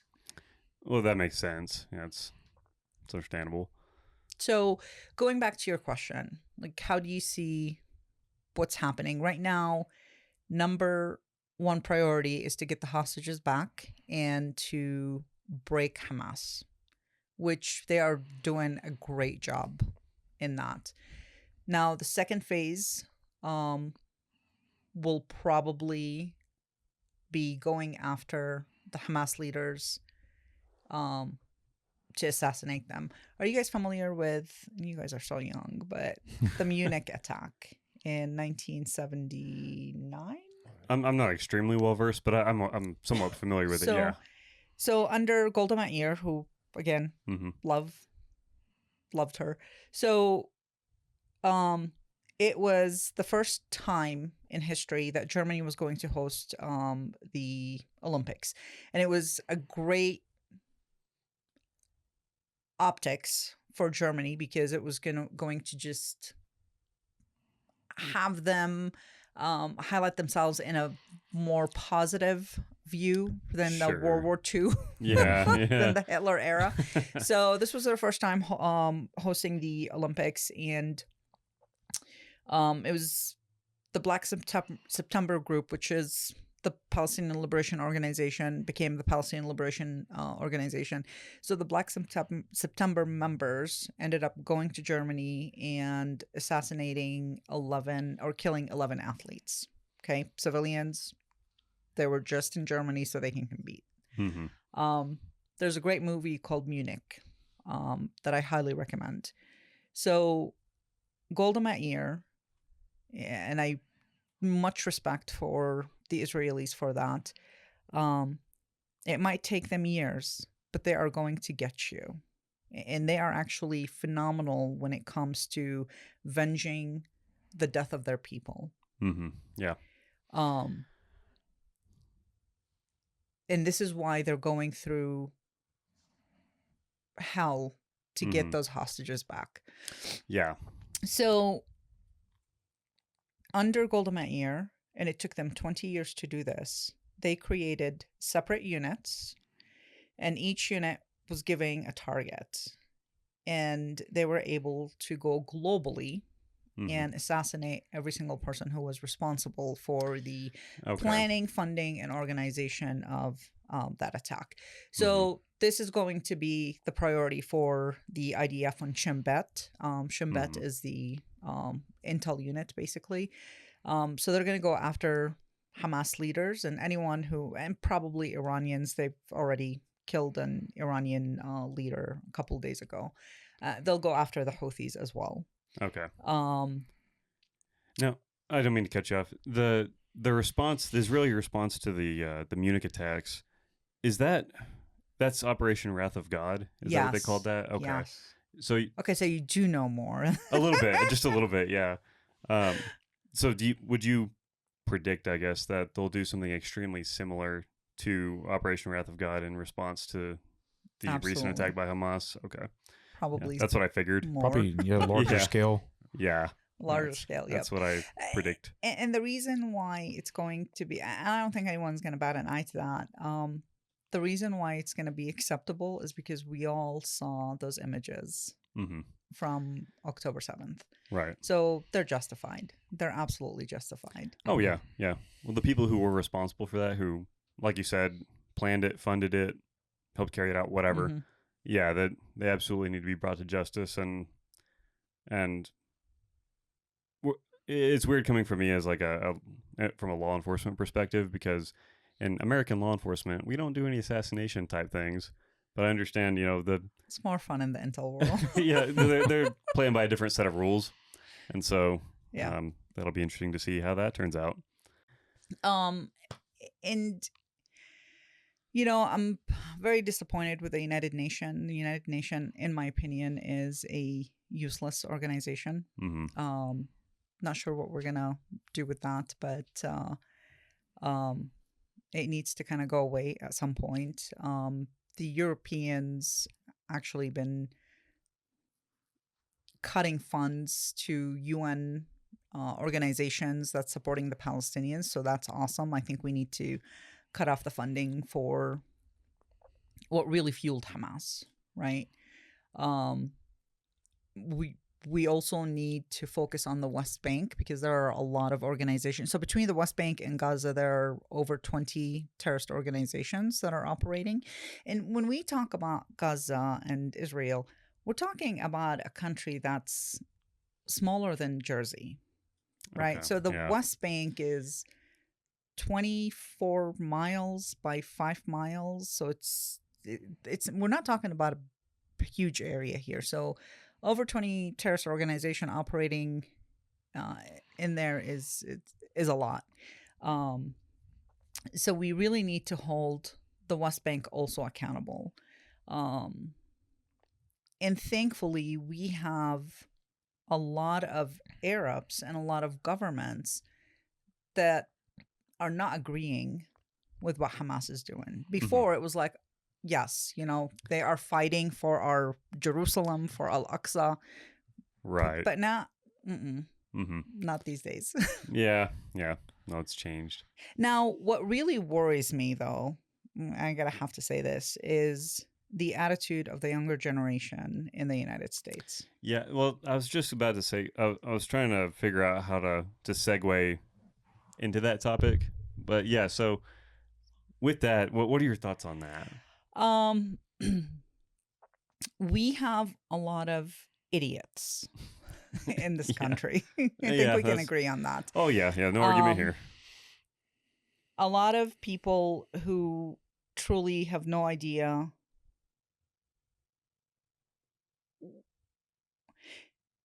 they don't have all the information. They don't want to be bothered by the facts, and they are choosing to be on the side of Hamas, maybe because they have darker skin, or they think they have darker skin, and they think that the Jews are white people, Yeah, and they are the aggressor.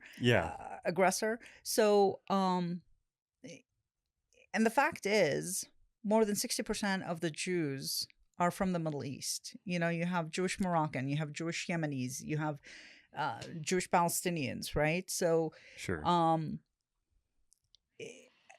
They just queers for Palestine is my favorite.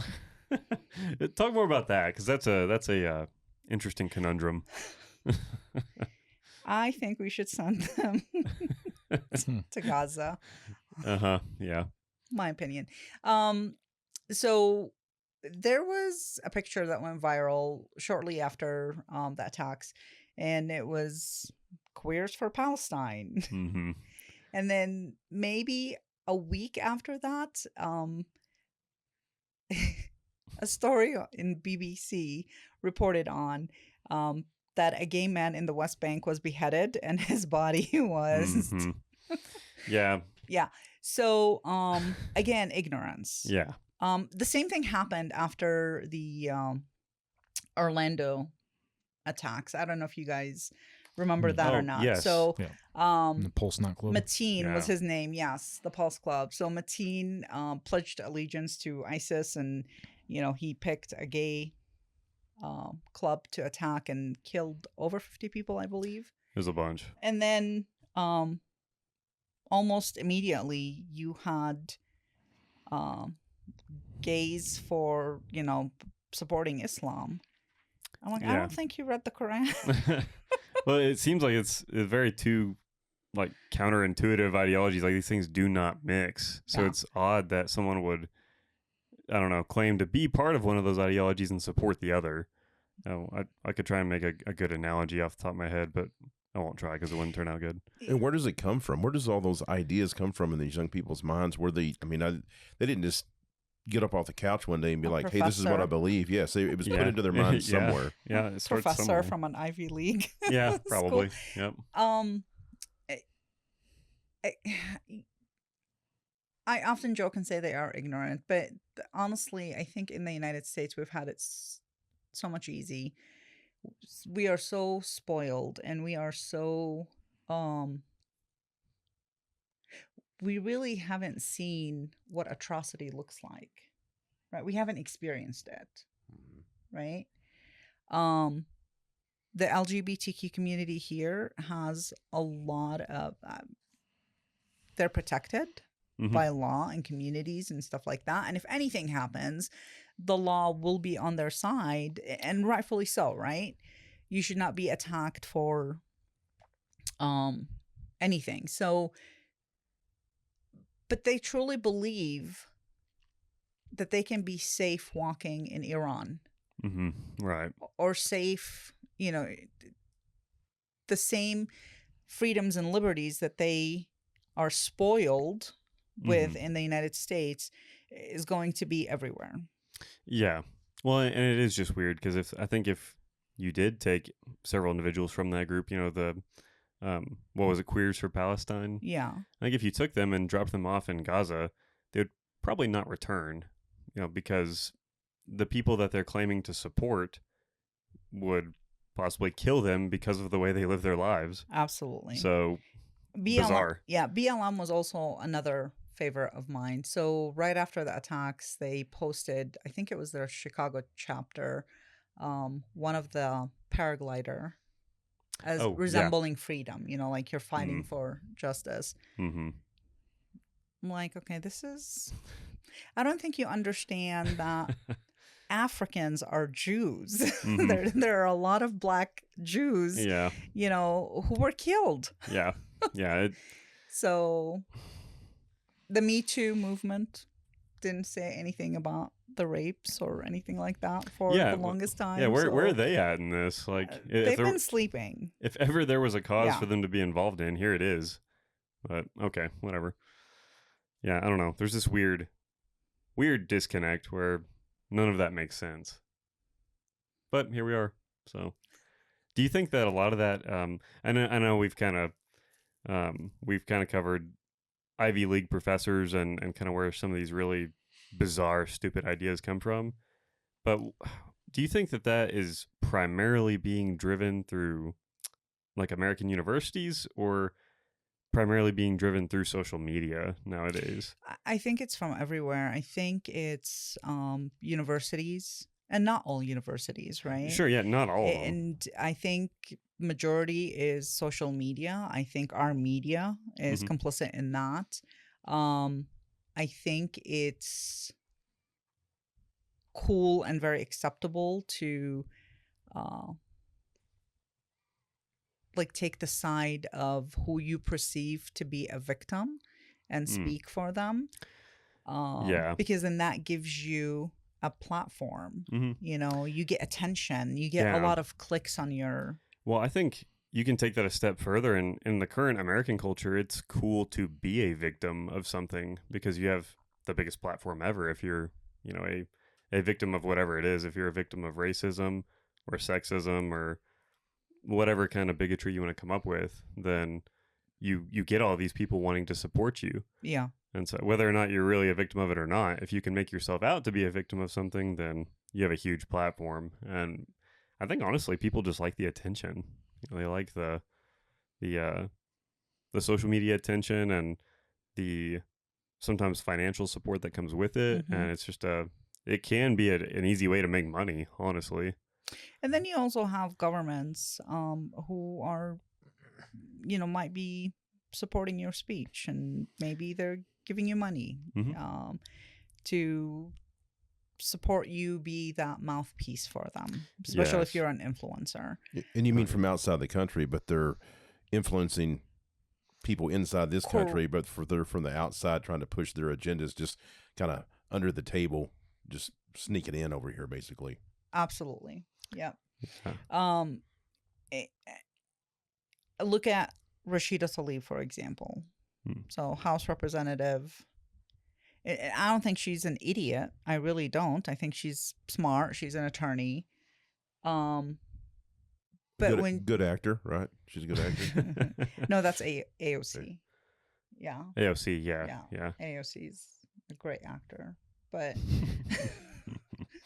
there's a lot of them. Because Rashida didn't she get up? Rashida was crying and that's throwing right. a fit. That's Yes. what Okay, you're I was right. thinking about that. You're I thought right. that was pretty good acting because I don't know that she was really. I mean, I'm sure that stuff makes her mad. Perhaps it radicalizes her, but I don't know that. I think the tears When she and the was screaming. censured. Yes, I think that was more of a show she was putting on. Yeah, you're absolutely right. And then she held her grandma's picture, and oh my God, she's such a sherm. So anyway, I think she is smart, but then she says some stuff. She literally said, "From the river to the sea" is not an anti-Semitic statement. And I was having a glass of whiskey, watching the news, and I busted out laughing. And I'm like, who are you trying to fool? Like, you can fool some Americans, but... Well, I would love to hear, like, the explanation for that statement. Like, why is it not an anti-Semitic statement? Like I would love to hear it explained. So there are two... Okay, so from the river to the sea, the river that they're talking about is the Jordanian River, right? To the Mediterranean Sea, and they are so that the completion of that statement is from the river to the sea, Palestine will be free. Okay, which would be the annihilation of the entire country of Israel. Exactly. Then they also say another thing, which is Khaybar, O you Jews, the army of Muhammad will come soon, right? It doesn't rhyme in English, but it rhymes very well in Arabic. So Khaybar is a battle that Muhammad waged against a Jewish tribe, and he killed a lot of them. So those are anti-Semitic. Well, yeah, and that's what I'm saying. Is, like, it seems pretty obvious to me. So, like, whenever she says that statement of, like, hey, from the river to the sea is not an anti-Semitic message or whatever, how? Like, what does it actually mean then? So I don't know who is encouraging her to say this stuff, but it's I'm glad she got censured, but and she needs to protect it. She needs to make it like it's not calling for the annihilation of Israel, because she needs to make it look like a positive thing, not a negative thing that they're saying, probably, so people will continue to say it, continue to toe that line with that statement. I don't think she wants people to really know.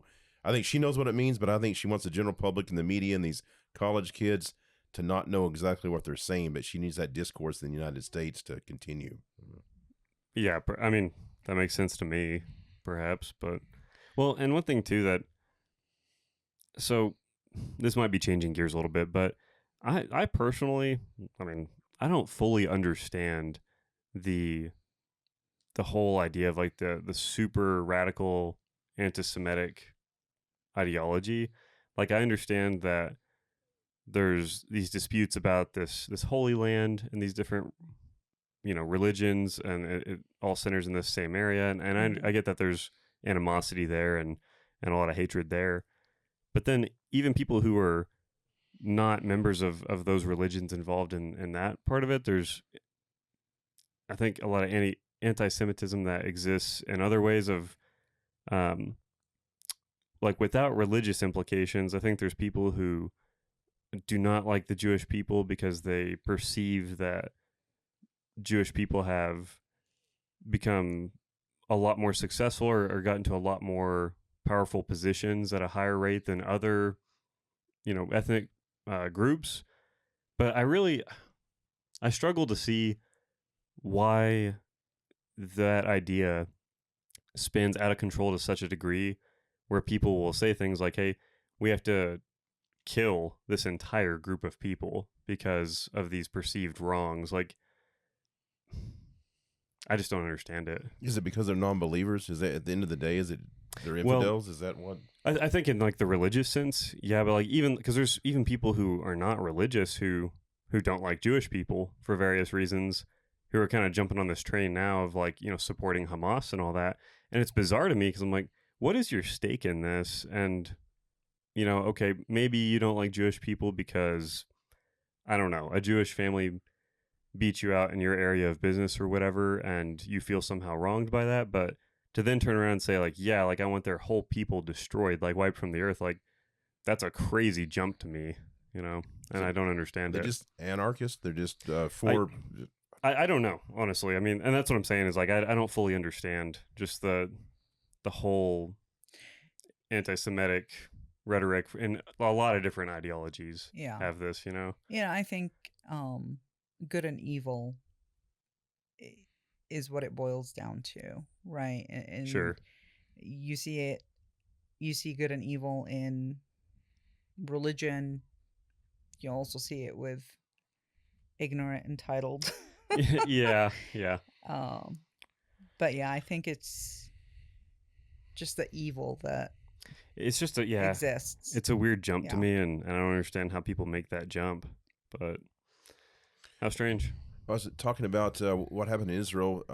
I had heard before, and maybe I'm wrong on this, or maybe it was not the best reporting, but I remember hearing before this happened that some of the youth in Israel were kind of turned into they really weren't supportive of Benjamin Netanyahu. They thought he was maybe too much of a hardliner, and they were almost becoming liberal. These younger Israelis, and then that concert was attacked. I mean, the whole country was attacked, but that concert was a big area where I think a lot of loss of life and rape and these heinous crimes occurred. And I think that probably changed the youth's opinion in Israel toward a more conservative way of thinking, more to fall in line with what Netanyahu was thinking. Mm-hmm. I don't know if that would happen in the United States if we had an attack here. I don't know if it's just too broad of a base here, or I don't know. Well, going back to like 9/11, after the 9/11 attack, like every American from every walk of life banded together and was kind of on the same page for a while. But prior to 9/11, we didn't have the discourse in the United States that we do today. And correct. So I don't know if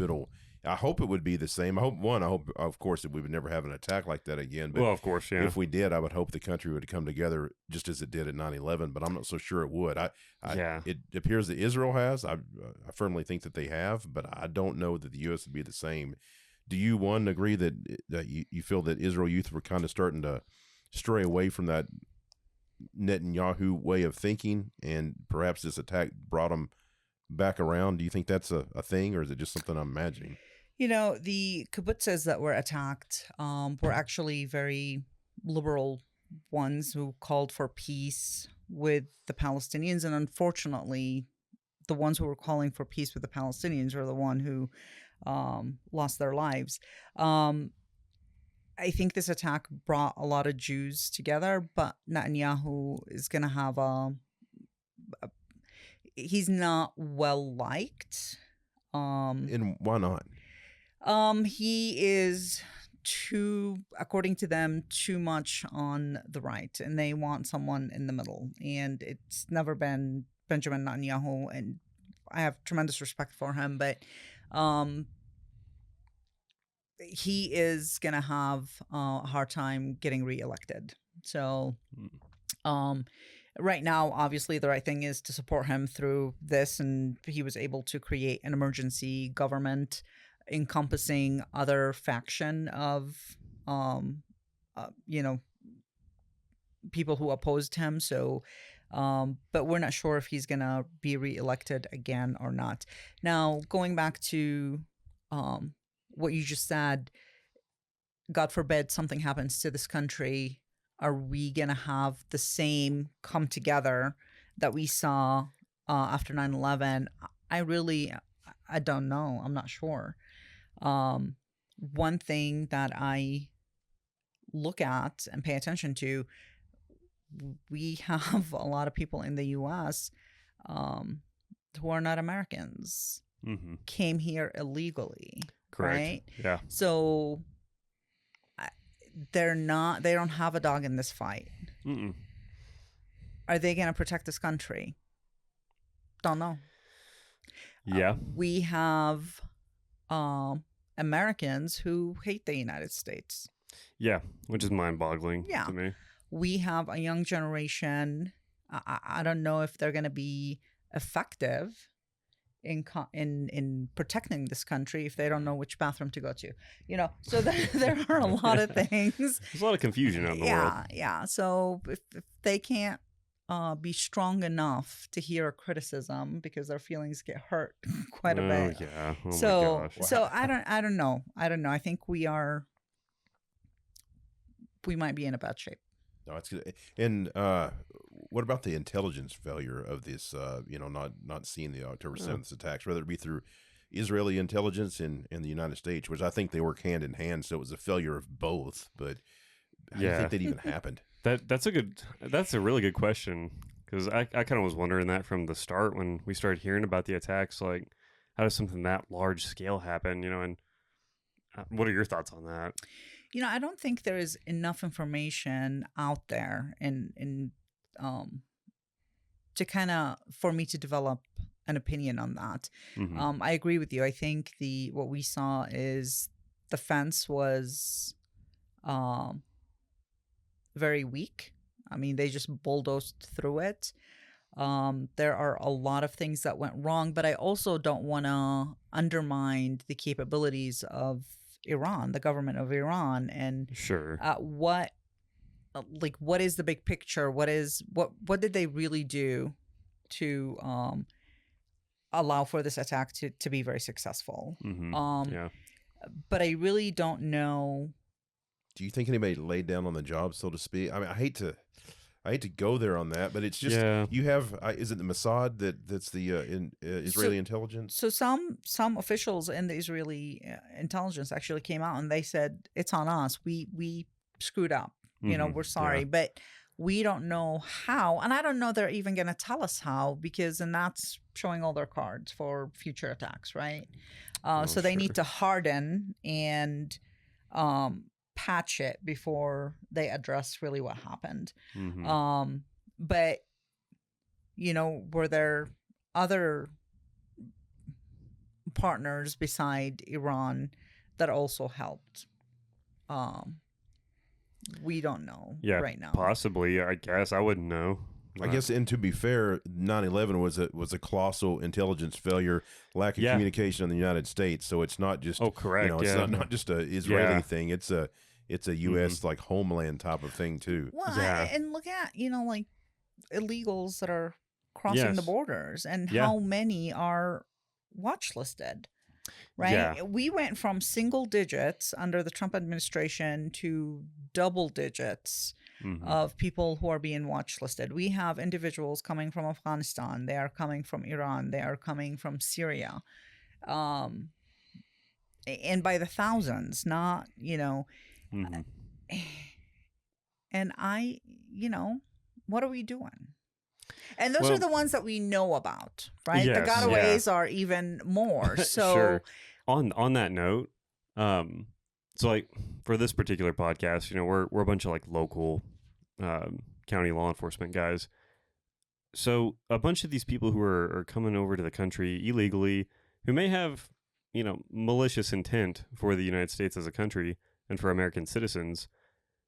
Can you tell us about, I believe there might be one example you may be able to share with us about a case where there was in fact a radicalized individual here in Texas who was found to be planning some very bad things for local Texas citizens, that local law enforcement and was the FBI involved in assisting in that one as well? I think. So, I mean, there are so many examples to address. There's one on the local level that I'll get into, but there's also one, and this was on a higher scale. So, the one that was local, it was a kid who is from Iran, and I say a kid, he's like 30 years old. And he was testing explosives in his backyard, and he prematurely detonated the vest that he was testing. And of course, law enforcement and firefighters responded, and I ended up being there. And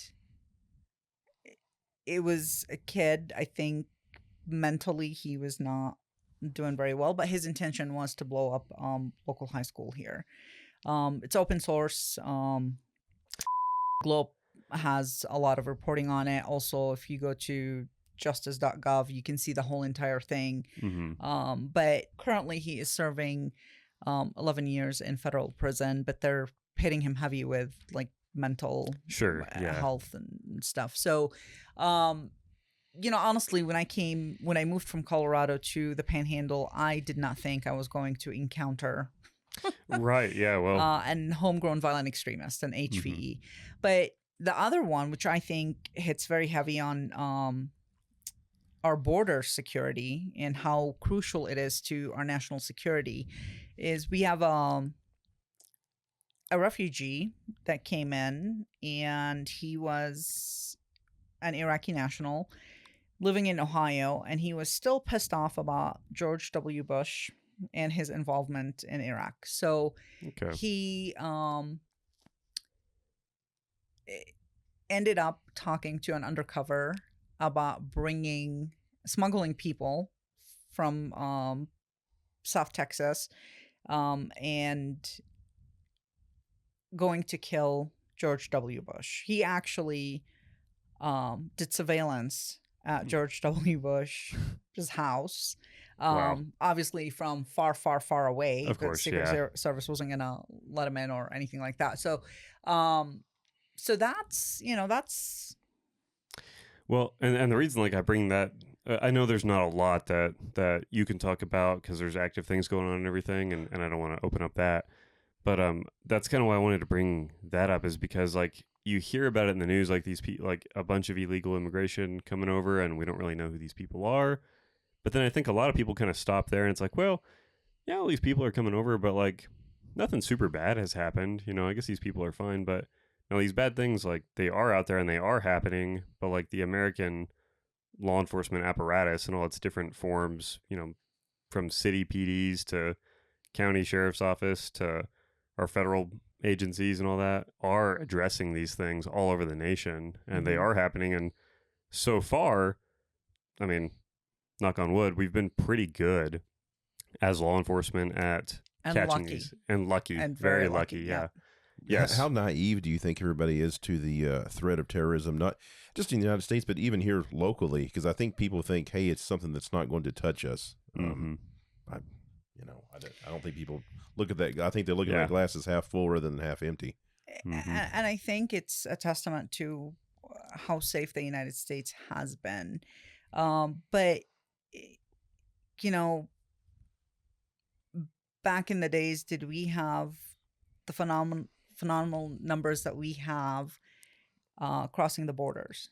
I don't think that we've had that before in history. I mean, the numbers that we are saying are impressive, and did we allow people who truly hate the United States to teach our children, and did we accept a whole entire generation supporting Hamas or Osama bin Laden before? No, I don't think that. So what I'm trying to say is what we are seeing right now, things that we have never seen in our U.S. history before. Well, I think one of the bigger misconceptions, and I see this, of course, it's Facebook, and try not to pay attention to some of the stuff people post on there, but I've seen even with our personal friends on there, which there's like 1,000 of them. Hell, I don't know most of them, but they, one of them was talking about, there's a big misconception that the majority of the people coming across the border are Hispanic, like from Mexico, and that's not the case. I mean, there's people from all over the world, and I don't wish I had the stats, but I would almost guarantee you that it's way under 50% of the people crossing are actually from Mexico. They're from all over the place, Guatemala, Honduras, Iran, Iraq, Russia, China. Yeah. It's a door for the world, not just Mexico. And I think there's a lot of, sometimes there's some Hispanic people that think the total focus is on Hispanics, and it's so much broader than that. It's not nearly that simple. And that's not nearly all the people that are coming across. Well, it's not nearly that simple. And then I think sometimes like complex problems like that get incorrectly reduced into like people will turn it into, oh, the people coming across the border are like they're fleeing Mexico and all that. So if you're against that, then you hate Mexican people, or you're some kind of racist, or you whatever. It becomes a bad thing. Someone's like, okay, well, like I know there's more going on there, but I'll just shut up about it because. Well, and that's a very weak way, which people do it because it's effective, but it's a very weak way to argue. I mean, that's it's racist, or you don't like Mexican. Well, no, it's not even about that. I'm worried about Russians come over here that may have ties to Putin or whatever. It's an easy way to avoid an argument about the actual issue, is just to call it racist or label it something, and that's bad, and therefore it can't be discussed, which is a terrible, terrible strategy to solve anything. Well, it's kind of it shows how intelligent they are, because they're not able to articulate their argument, and so they just go to this, their ace card. Oh, it's racist. Well, you don't even know what you're talking about, man. It's nothing about that. Mm-hmm. Yeah. What a mess. My experience in the United States, that for the most part, Americans are very polite and we all want to get along and not, cause a scene.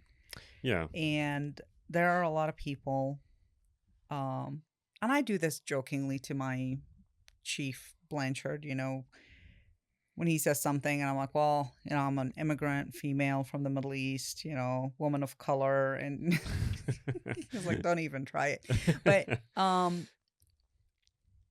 when you have individuals who are very weak, and are not very knowledgeable, and it's easy for me to say, you know what, you're racist. And then that shuts down the whole entire argument. Yeah, exactly.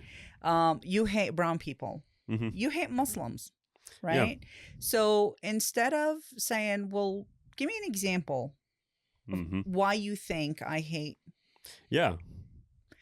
We just cower and just say, okay, go ahead, do whatever you want to do. Well, it's a cower down thing, and nobody wants to be labeled as a racist. Nobody wants to be labeled that. And the thing is, though, like, okay, like, just to give benefit of the doubt, even if it was true, even if like they're arguing with someone who does in fact hate Mexican people, okay, they're a racist, but still, like, that doesn't mean that like all the other issues that are involved at the border like cannot be discussed now because this person's a racist. Like, okay, like that's bad that they're a racist, okay, but that doesn't mean that like now that's off the table and like we don't have to address it, because this person's a racist.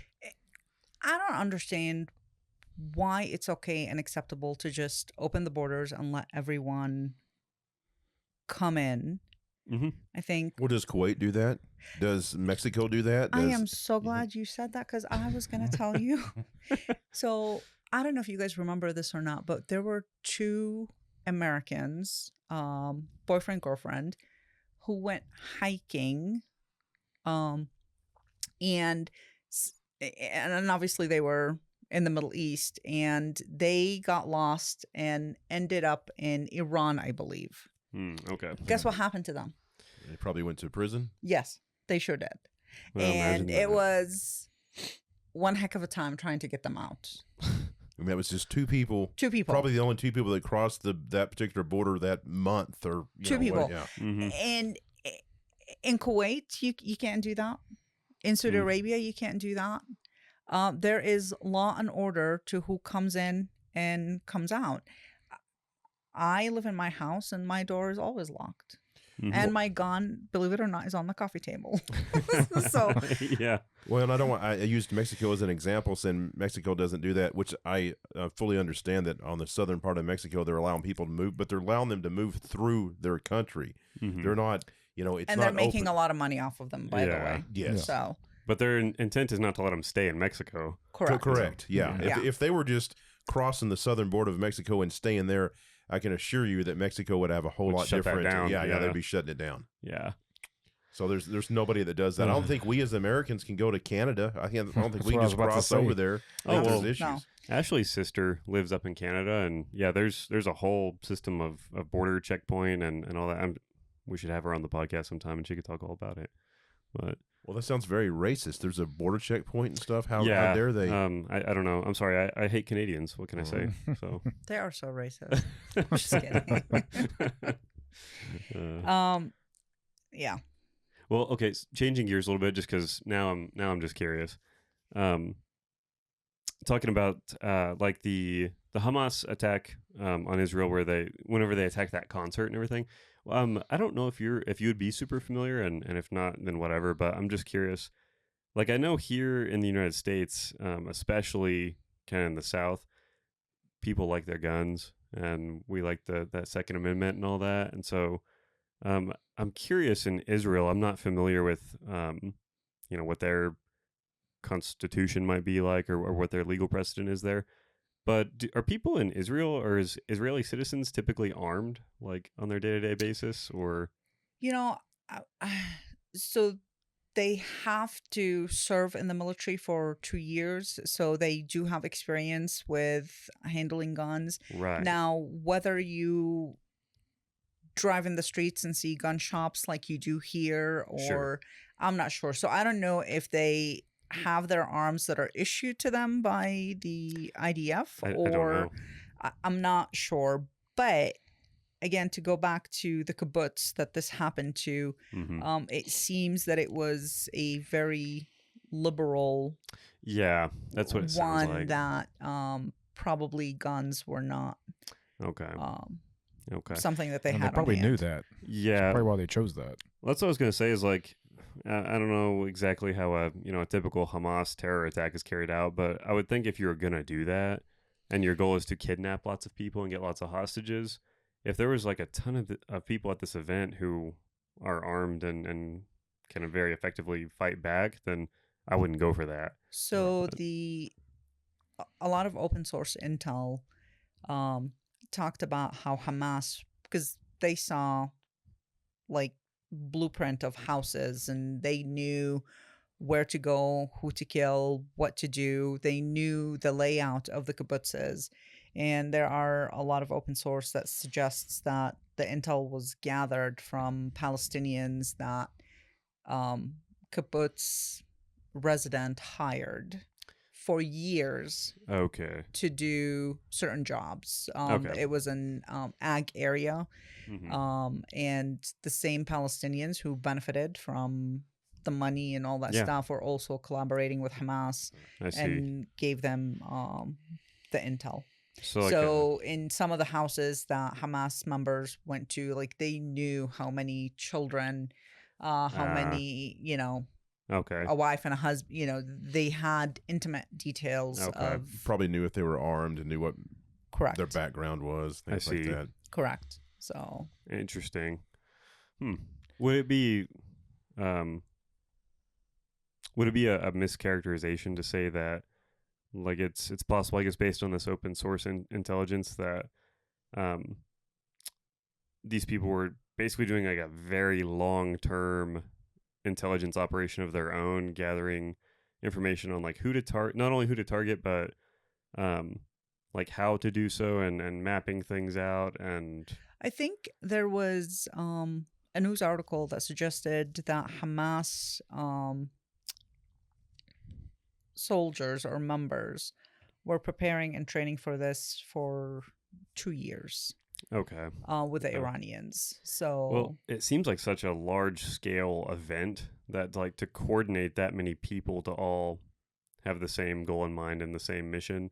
It seems like that would take a considerable amount of time to put Correct. together. Well, and to keep it secret, I'm sure that probably Yeah. there's probably elements of that didn't know what the ultimate goal was. They just knew what their particular job was, and that's probably how they kind of kept it under wraps. Because you couldn't have, Yeah. I don't know how many people were involved. Call it 400. You couldn't have it all 400 it knowing was exactly what it 2,000 was. that they sent. Yeah, there's no yeah. way all 2,000 2,000 knew from the probably. beginning because it would have leaked out. You'd think.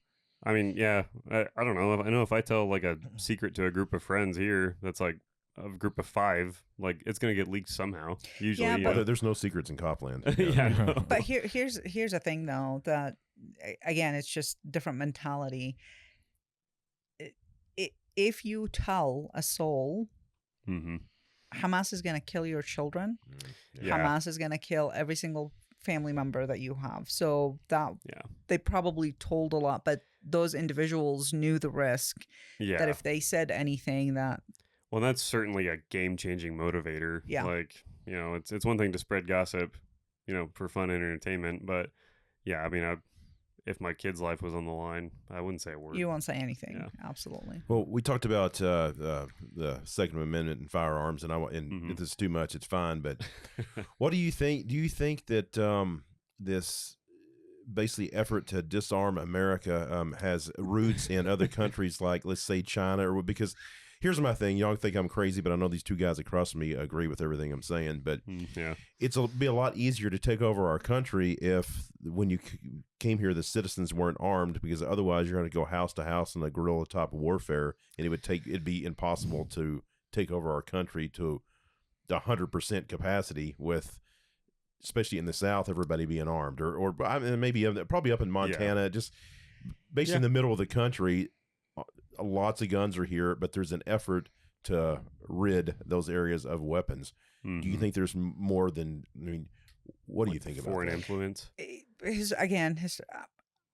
I love just learning and reading about history. And if you look to history, every single dictator, whether it was Mao, Stalin, Hitler, even current presidents or kings in the Middle East, the one thing that goes out is the ability for their citizen to arm themselves and protect themselves, right? Mm-hmm. And when you do that, then taking over powers and rights becomes very easy, right? And I think this is what really separates us from the world, is freedom of speech and freedom to bear arms. And if those two go out the door, then our country cease to exist. Well, and one of the scary things about that is that you talk about these dictators. Well, they can say what they want to, and then they have these armed security forces around them. And frighteningly, there's politicians in America that want you not to have guns, but their security people have guns. Or they're defunding the cops, but they want law enforcement. Yeah, but they want a squad of units around their house. Yeah, and they have freedom of speech and the right to bear arms, but no one else can have it. Well, and then their speech, as long as they agree with the speech, it's okay to say it. But the second they don't agree, well, that is like the opposite of what America is about, and yet they're trying to push that. It's really scary, because if enough of those people get in charge, and if they get rid of the Electoral College, and they do all these different things, it'll fundamentally change America, and then at that point, the whole world's screwed. Because at the end of the day, we're the world's protector, whether we like it or not. Yeah. That doesn't mean we have to go into every country and get in every little skirmish. But at the end of the day, Europe has, pussyfied themselves, where they're not. I like that term. They don't. They're all relying on the United States to protect them. France is sort of, they're a little bit there, but like England has fallen off. All these countries, I know Poland's trying to rearm themselves now, because they, history, they've had some serious things happen to them in the past. But it's just America is the world's protector, whether we like it or not. And I don't know. That's just and if the world loses America, or America fundamentally changes, turns into everybody else that we're protecting, it's over with for everybody. Oh yeah. Well, that's what a lot of that generation that we've been talking about wants. Yeah. And so, who's going to be the one signing up to protect these other countries? Yeah, nobody. Probably no one. I know, like U.S. military recruitment. I saw some news article just the other day that I didn't read the article, but the headline was saying that the numbers are the lowest they've been like since pre-World War II enlistment numbers. Because they brought wokeism into the whole entire thing. Like one of the recruiting videos that went viral was this cute little female soldier, who were just so happy that her two mommies were able to, like, like that's not really anything what the military is about, but okay. And well, they don't even understand what allows them to have that openly express those type of thoughts, because it's people like us, not that we're some kind of badasses, but people with our mindset, right? That's what keeps America safe. I told my son, he's 22, we were up in Colorado just a few weeks ago, and there was some Colorado type people that we were in this store, and I said, hey, Wyatt, I know these people are weird and whatnot, but you know what the type of people that allow them to, or makes it safe for them to be how they are, is people that believe like us, because we're what this mentality is what keeps this country protected, meaning the military mindset and the just. Well, protection where these other countries don't come in here and take us over, although Yeah. they're trying. well, yeah, attempts being made. Have y'all seen these? It was I get it. Facebook's for old people now, but I guess I'm old. But I saw something on Facebook, and it was comparing this. I think it was a U.S. Army commercial, the one you're talking about with the. I don't know. I'm so proud of my 2 moms in the Army. Whatever. It was stupid. But they compared like that American Army ad to some kind of equivalent like Russian military propaganda ad, and the Russian commercial is so much cooler. I was like, that looks super badass. Like, I want to do that. But What's like the material on TikTok in China is educational, and it's like got. I've heard about that. You know, yeah. it basically Yeah. it makes sense. It's not. I can't think of some stupid ass thing that's on TikTok, but basically in America, Twerking. Oh my yeah. God, I have a list for you. yeah, just mind numbing stuff to our youth, and then in China, it's like some girl playing the piano and like Yes. doing algebra at the same time or something. It's something know. super advanced and cool. But yeah, like, oh gosh, most of the stuff on TikTok is just brain rot. Here's what the enemy has been able to do, whether it's foreign or domestic. They were able to dumb the heck out of our Yes. our children. Okay. Mhm. They were able to spread propaganda through our news and media. And they were able to fund and control our politicians, whether it was through soft powers or honeypots. Mhm. Okay. So once you control the children, information, and politics, The media, we're done. The media. Yes. Yeah. Oh yeah. Yep. and that's where we're at. It's you have to wonder in 50 years, maybe or less, where the United States will be if they Yeah. continue on this path. Because, and that wasn't a jab at people with different opinions than myself, as far as that Colorado story I told. Well, it was sure. just saying, I don't think that they realize that, hey, the reason we're able to have these views and everybody leave us alone is because we're in America, and America has protection because of Mhm. certain minded type of people, and those Yeah. people are becoming less and less every year, and eventually there won't be enough of those people to protect the country, which Mhm. in turn protects the world. Yeah. Well, it's I think we need to replace the majority of our politicians with veterans who are 40 plus years old. that sounds good I to like me. that idea. Yeah, I like that. I kind of wish that I know there's, we obviously have different laws and rules and regulations and all that this country runs off of, but like I personally like the Israeli approach to all of their citizens doing that 2-year military defense forces, whatever they call it, requirement and all that. I think that's good, just to have every citizen be invested in serving the country and understanding what their country's all about. And if they don't want to be a part of it, they can leave.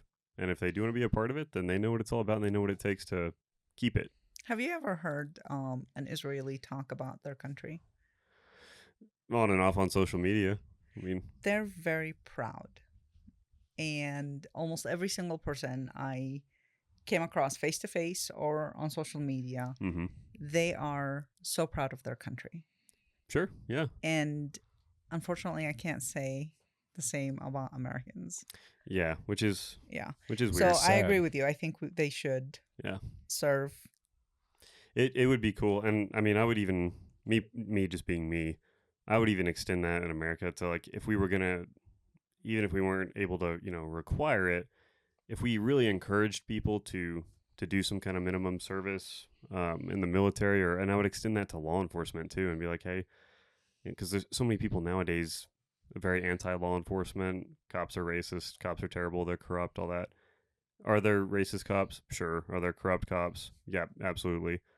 But like the vast majority, not that way. And I think that if more people spent a couple of years actually in law enforcement doing the job, they'd have so much of a better understanding of how law enforcement works or the military works, and they'd have a much deeper appreciation for those who do it for, however long. There's people who have done, I don't know, X amount of decades in the field. So When I just thought of this, another problem with our youth is instant gratification, because these things right here, Yeah. these phones, I mean, it's you put something on there, you get these likes, and I think it actually produces something in your brain where you get like a yeah, high off of it. But these kids are into instant gratification. Everything happens right now, super fast, and even in law enforcement, you get these younger kids that first start and they want to be a detective or a sergeant, after 6 months, and people don't know how to earn, go through the process and go through the years of service to earn what they have, because the society, especially in America, has just turned to instant gratification. You instantly get that, and you don't really have to work for it. Dopamine hit, boost, and it's just given to you because through your fingertips, and that's I think that's been problem. That's been a huge problem for the younger generation growing up with that. But I think it's almost just as much of a problem for the older generations who are now getting social media and all that, because it affects them the same way. Everyone likes it whenever people like your post and are talking about how cool you are. But that instant gratification thing is definitely a problem. Like, hard work and patience is worth its weight in gold. I think people need to kind of go back to understanding that and embracing that. Absolutely. We may be getting close to wrapping it up, but if we can take a break, because I got to take this hoodie off and burn it up. Yeah, let's take a break. Yeah.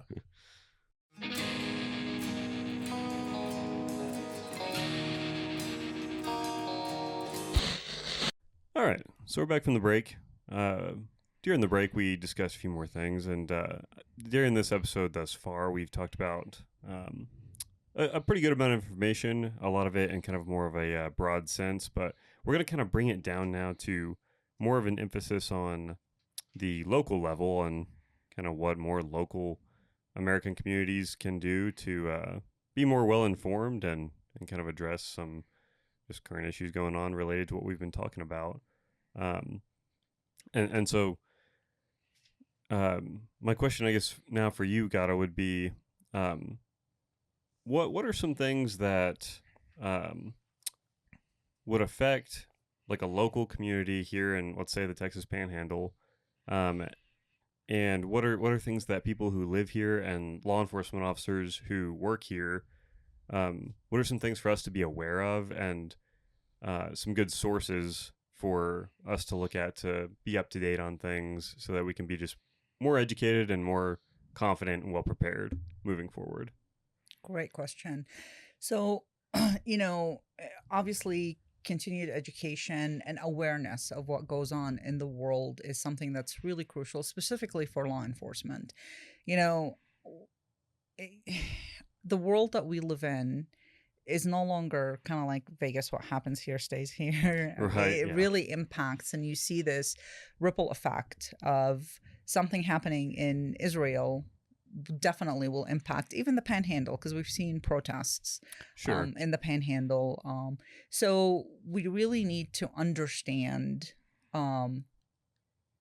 relationships, politics, history, right? I'm not saying, just have that awareness. Oh, absolutely. I think that's really crucial for law enforcement to get involved in. So, it's important to read the news, and not only the news that you really like reading, but also the other opinions, right. International news, like the, BBC, for example. They're a little bit on the liberal side, but you get a better coverage of, I-24, France, French news outlets actually are my favorite. Jewish news, Al Arabiya, those are really good sources to kind of keep an eye on and have a greater awareness. What I saw here in the Panhandle, and also just impacting the United States, is when something like October 7th happened, it becomes a huge funding opportunity for the people in Gaza, right? And again, there are people who need help in Gaza, but sometimes that money ends up in the wrong hand. Yeah. Are you guys familiar with the Holy Land Foundation? There was a case. I am not. I'm not familiar. So this happened actually here in Texas, in Richardson. And the Holy Land Foundation was a organization where you can donate money to help people Palestinians, specifically orphan children, but they didn't tell you was that money went to benefit Hamas, and those orphan children lost their parents or a parent because he blew himself up, killing the Jews. So over 12 or 13 million dollars went from the United States to Hamas. So it was a big, huge deal in 2008, 2009. So funding is huge. So just be plugged into that quite a bit. Yeah, so you don't wind up accidentally funding a terrorist organization. Correct. Yeah. And I haven't seen any funding that comes from the Panhandle, but larger, larger cities like maybe Austin, Houston. Right. The Panhandle, the threat level for that has always been a little bit low. We had that one case that we discussed earlier. Yes. But this was truly a mental health case. He wasn't tied to any terrorist organizations or anything like that. I see. So, we're very fortunate is that you really have a lot of amazing, hardworking individual, and the structure that we have here in the Panhandle really doesn't support big, huge groups that might support a terrorist organization. Right. No, that makes sense. And I had never heard of that particular organization and all that. I don't know how I missed that. But no, good to be aware of things like that going on. And I think it's good too. So again, with us being kind of a law enforcement based podcast, I think it's a good thing too for like local law enforcement to just be aware of that. While this may be our particular area may be kind of a lower threat area for things like extremist attacks and other forms of terrorism. It's not that it's not there at all. It's good to be alert and plugged into your community, and to would you say it'd be beneficial for local law enforcement to interact more with like refugee populations and immigrant populations and just be plugged into what's going on here at home, so that we can deter and kind of address potential issues before they become major attacks. Absolutely. And, a lot of the refugees that we have, they come from countries where law enforcement really mistreated them. Yes. So it's really important not only for get plugged in with what's going on, but also help them be comfortable reporting, crimes that happens in their community. I have seen throughout the United States where they replace contacting law enforcement with like a shura committee, a religious committee or body that instead of reporting a certain crime to their local law enforcement agencies, they would have a committee that's not very intelligent when it comes or informed about our laws here in the United States. Okay. So they kind of replace our law with their Sharia law, the Islamic Sharia law. And, a lot of unjust happens with these Sharia committees. Right. Yeah. And this is something actually we spoke about some of this briefly on our last episode with FBI Special Agent Chris Nicholas. He had talked about guy. Yeah, great guy. Definitely, he's one of the good ones.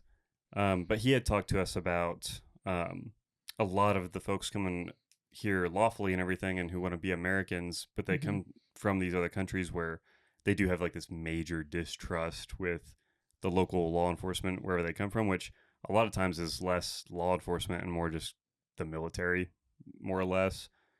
So there is a lot of, I think sometimes fear and distrust and just animosity there.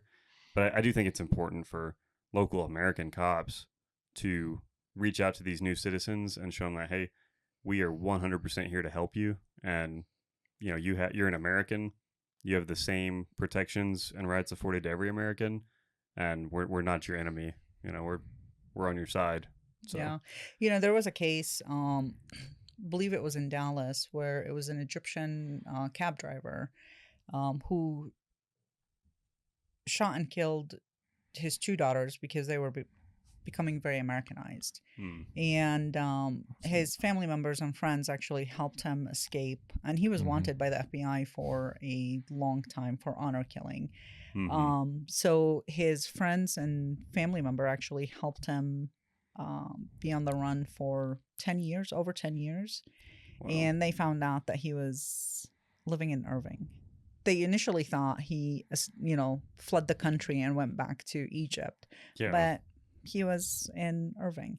So I think if we had neighborhood police officers who were plugged in and connected, he would have been brought to justice sooner. I would think so too. Yeah, that's crazy. And I've worked with PD neighborhood police officers who are amazing. Just walking into Somali places or Vietnamese shops, and they just sit down and have coffee with them and just chit chat, and when something happens in that community, they would be the first people that they get a phone call. So, yeah, and I think that's smart because there's kind of these cultural and social gaps, and I think that law enforcement needs to take charge and being the one to bridge those gaps and make that happen. So that's awesome to see. Good for them. And we did also some work with the Afghans because ended up with maybe 500 of Afghans. So County and PD, we actually went and collaborated with them. We had an unfortunate case where a kid, like in his early 20s, was riding his bike and he didn't understand the traffic and he got killed riding his bike. So we actually had a big, huge meeting with them, and on a couple sessions we taught them what the stop sign means and I see. Yeah. Red, green, yellow, because they came from probably rural areas where they never saw a stop sign. Well, sure. Yeah. Or a red light. So all these traffic safety control devices. And when you do something nice to them, for them, they actually, that means a lot to them, and they will return that. So yeah, I think that genuine kindness and willingness to help, that is something that is able to cross like all cultures and all languages and everything, and you can really build really positive relationships regardless of whatever other differences there may be between two cultures. If you can show goodwill towards one another and everything and work together, then you've got a recipe for success. Yep. So I agree. think that's super awesome. Well, going from here, I know that you'll be moving on shortly to your next awesome step in your career. So, and congratulations, by the way. Thank you. So we're excited for you. I am going to say that I am part of the email chain that every once in a while I'll get some of your intel briefs. So I will miss that. I'll work something with the sheriff. Yeah, no, those are awesome. But super happy for you. Really excited for you. Thank you. Appreciate you coming on. I know Thanks for having me. Yeah, well, I know you came out all this way on a Saturday morning to come record with us, and you said there were free food, so I showed up.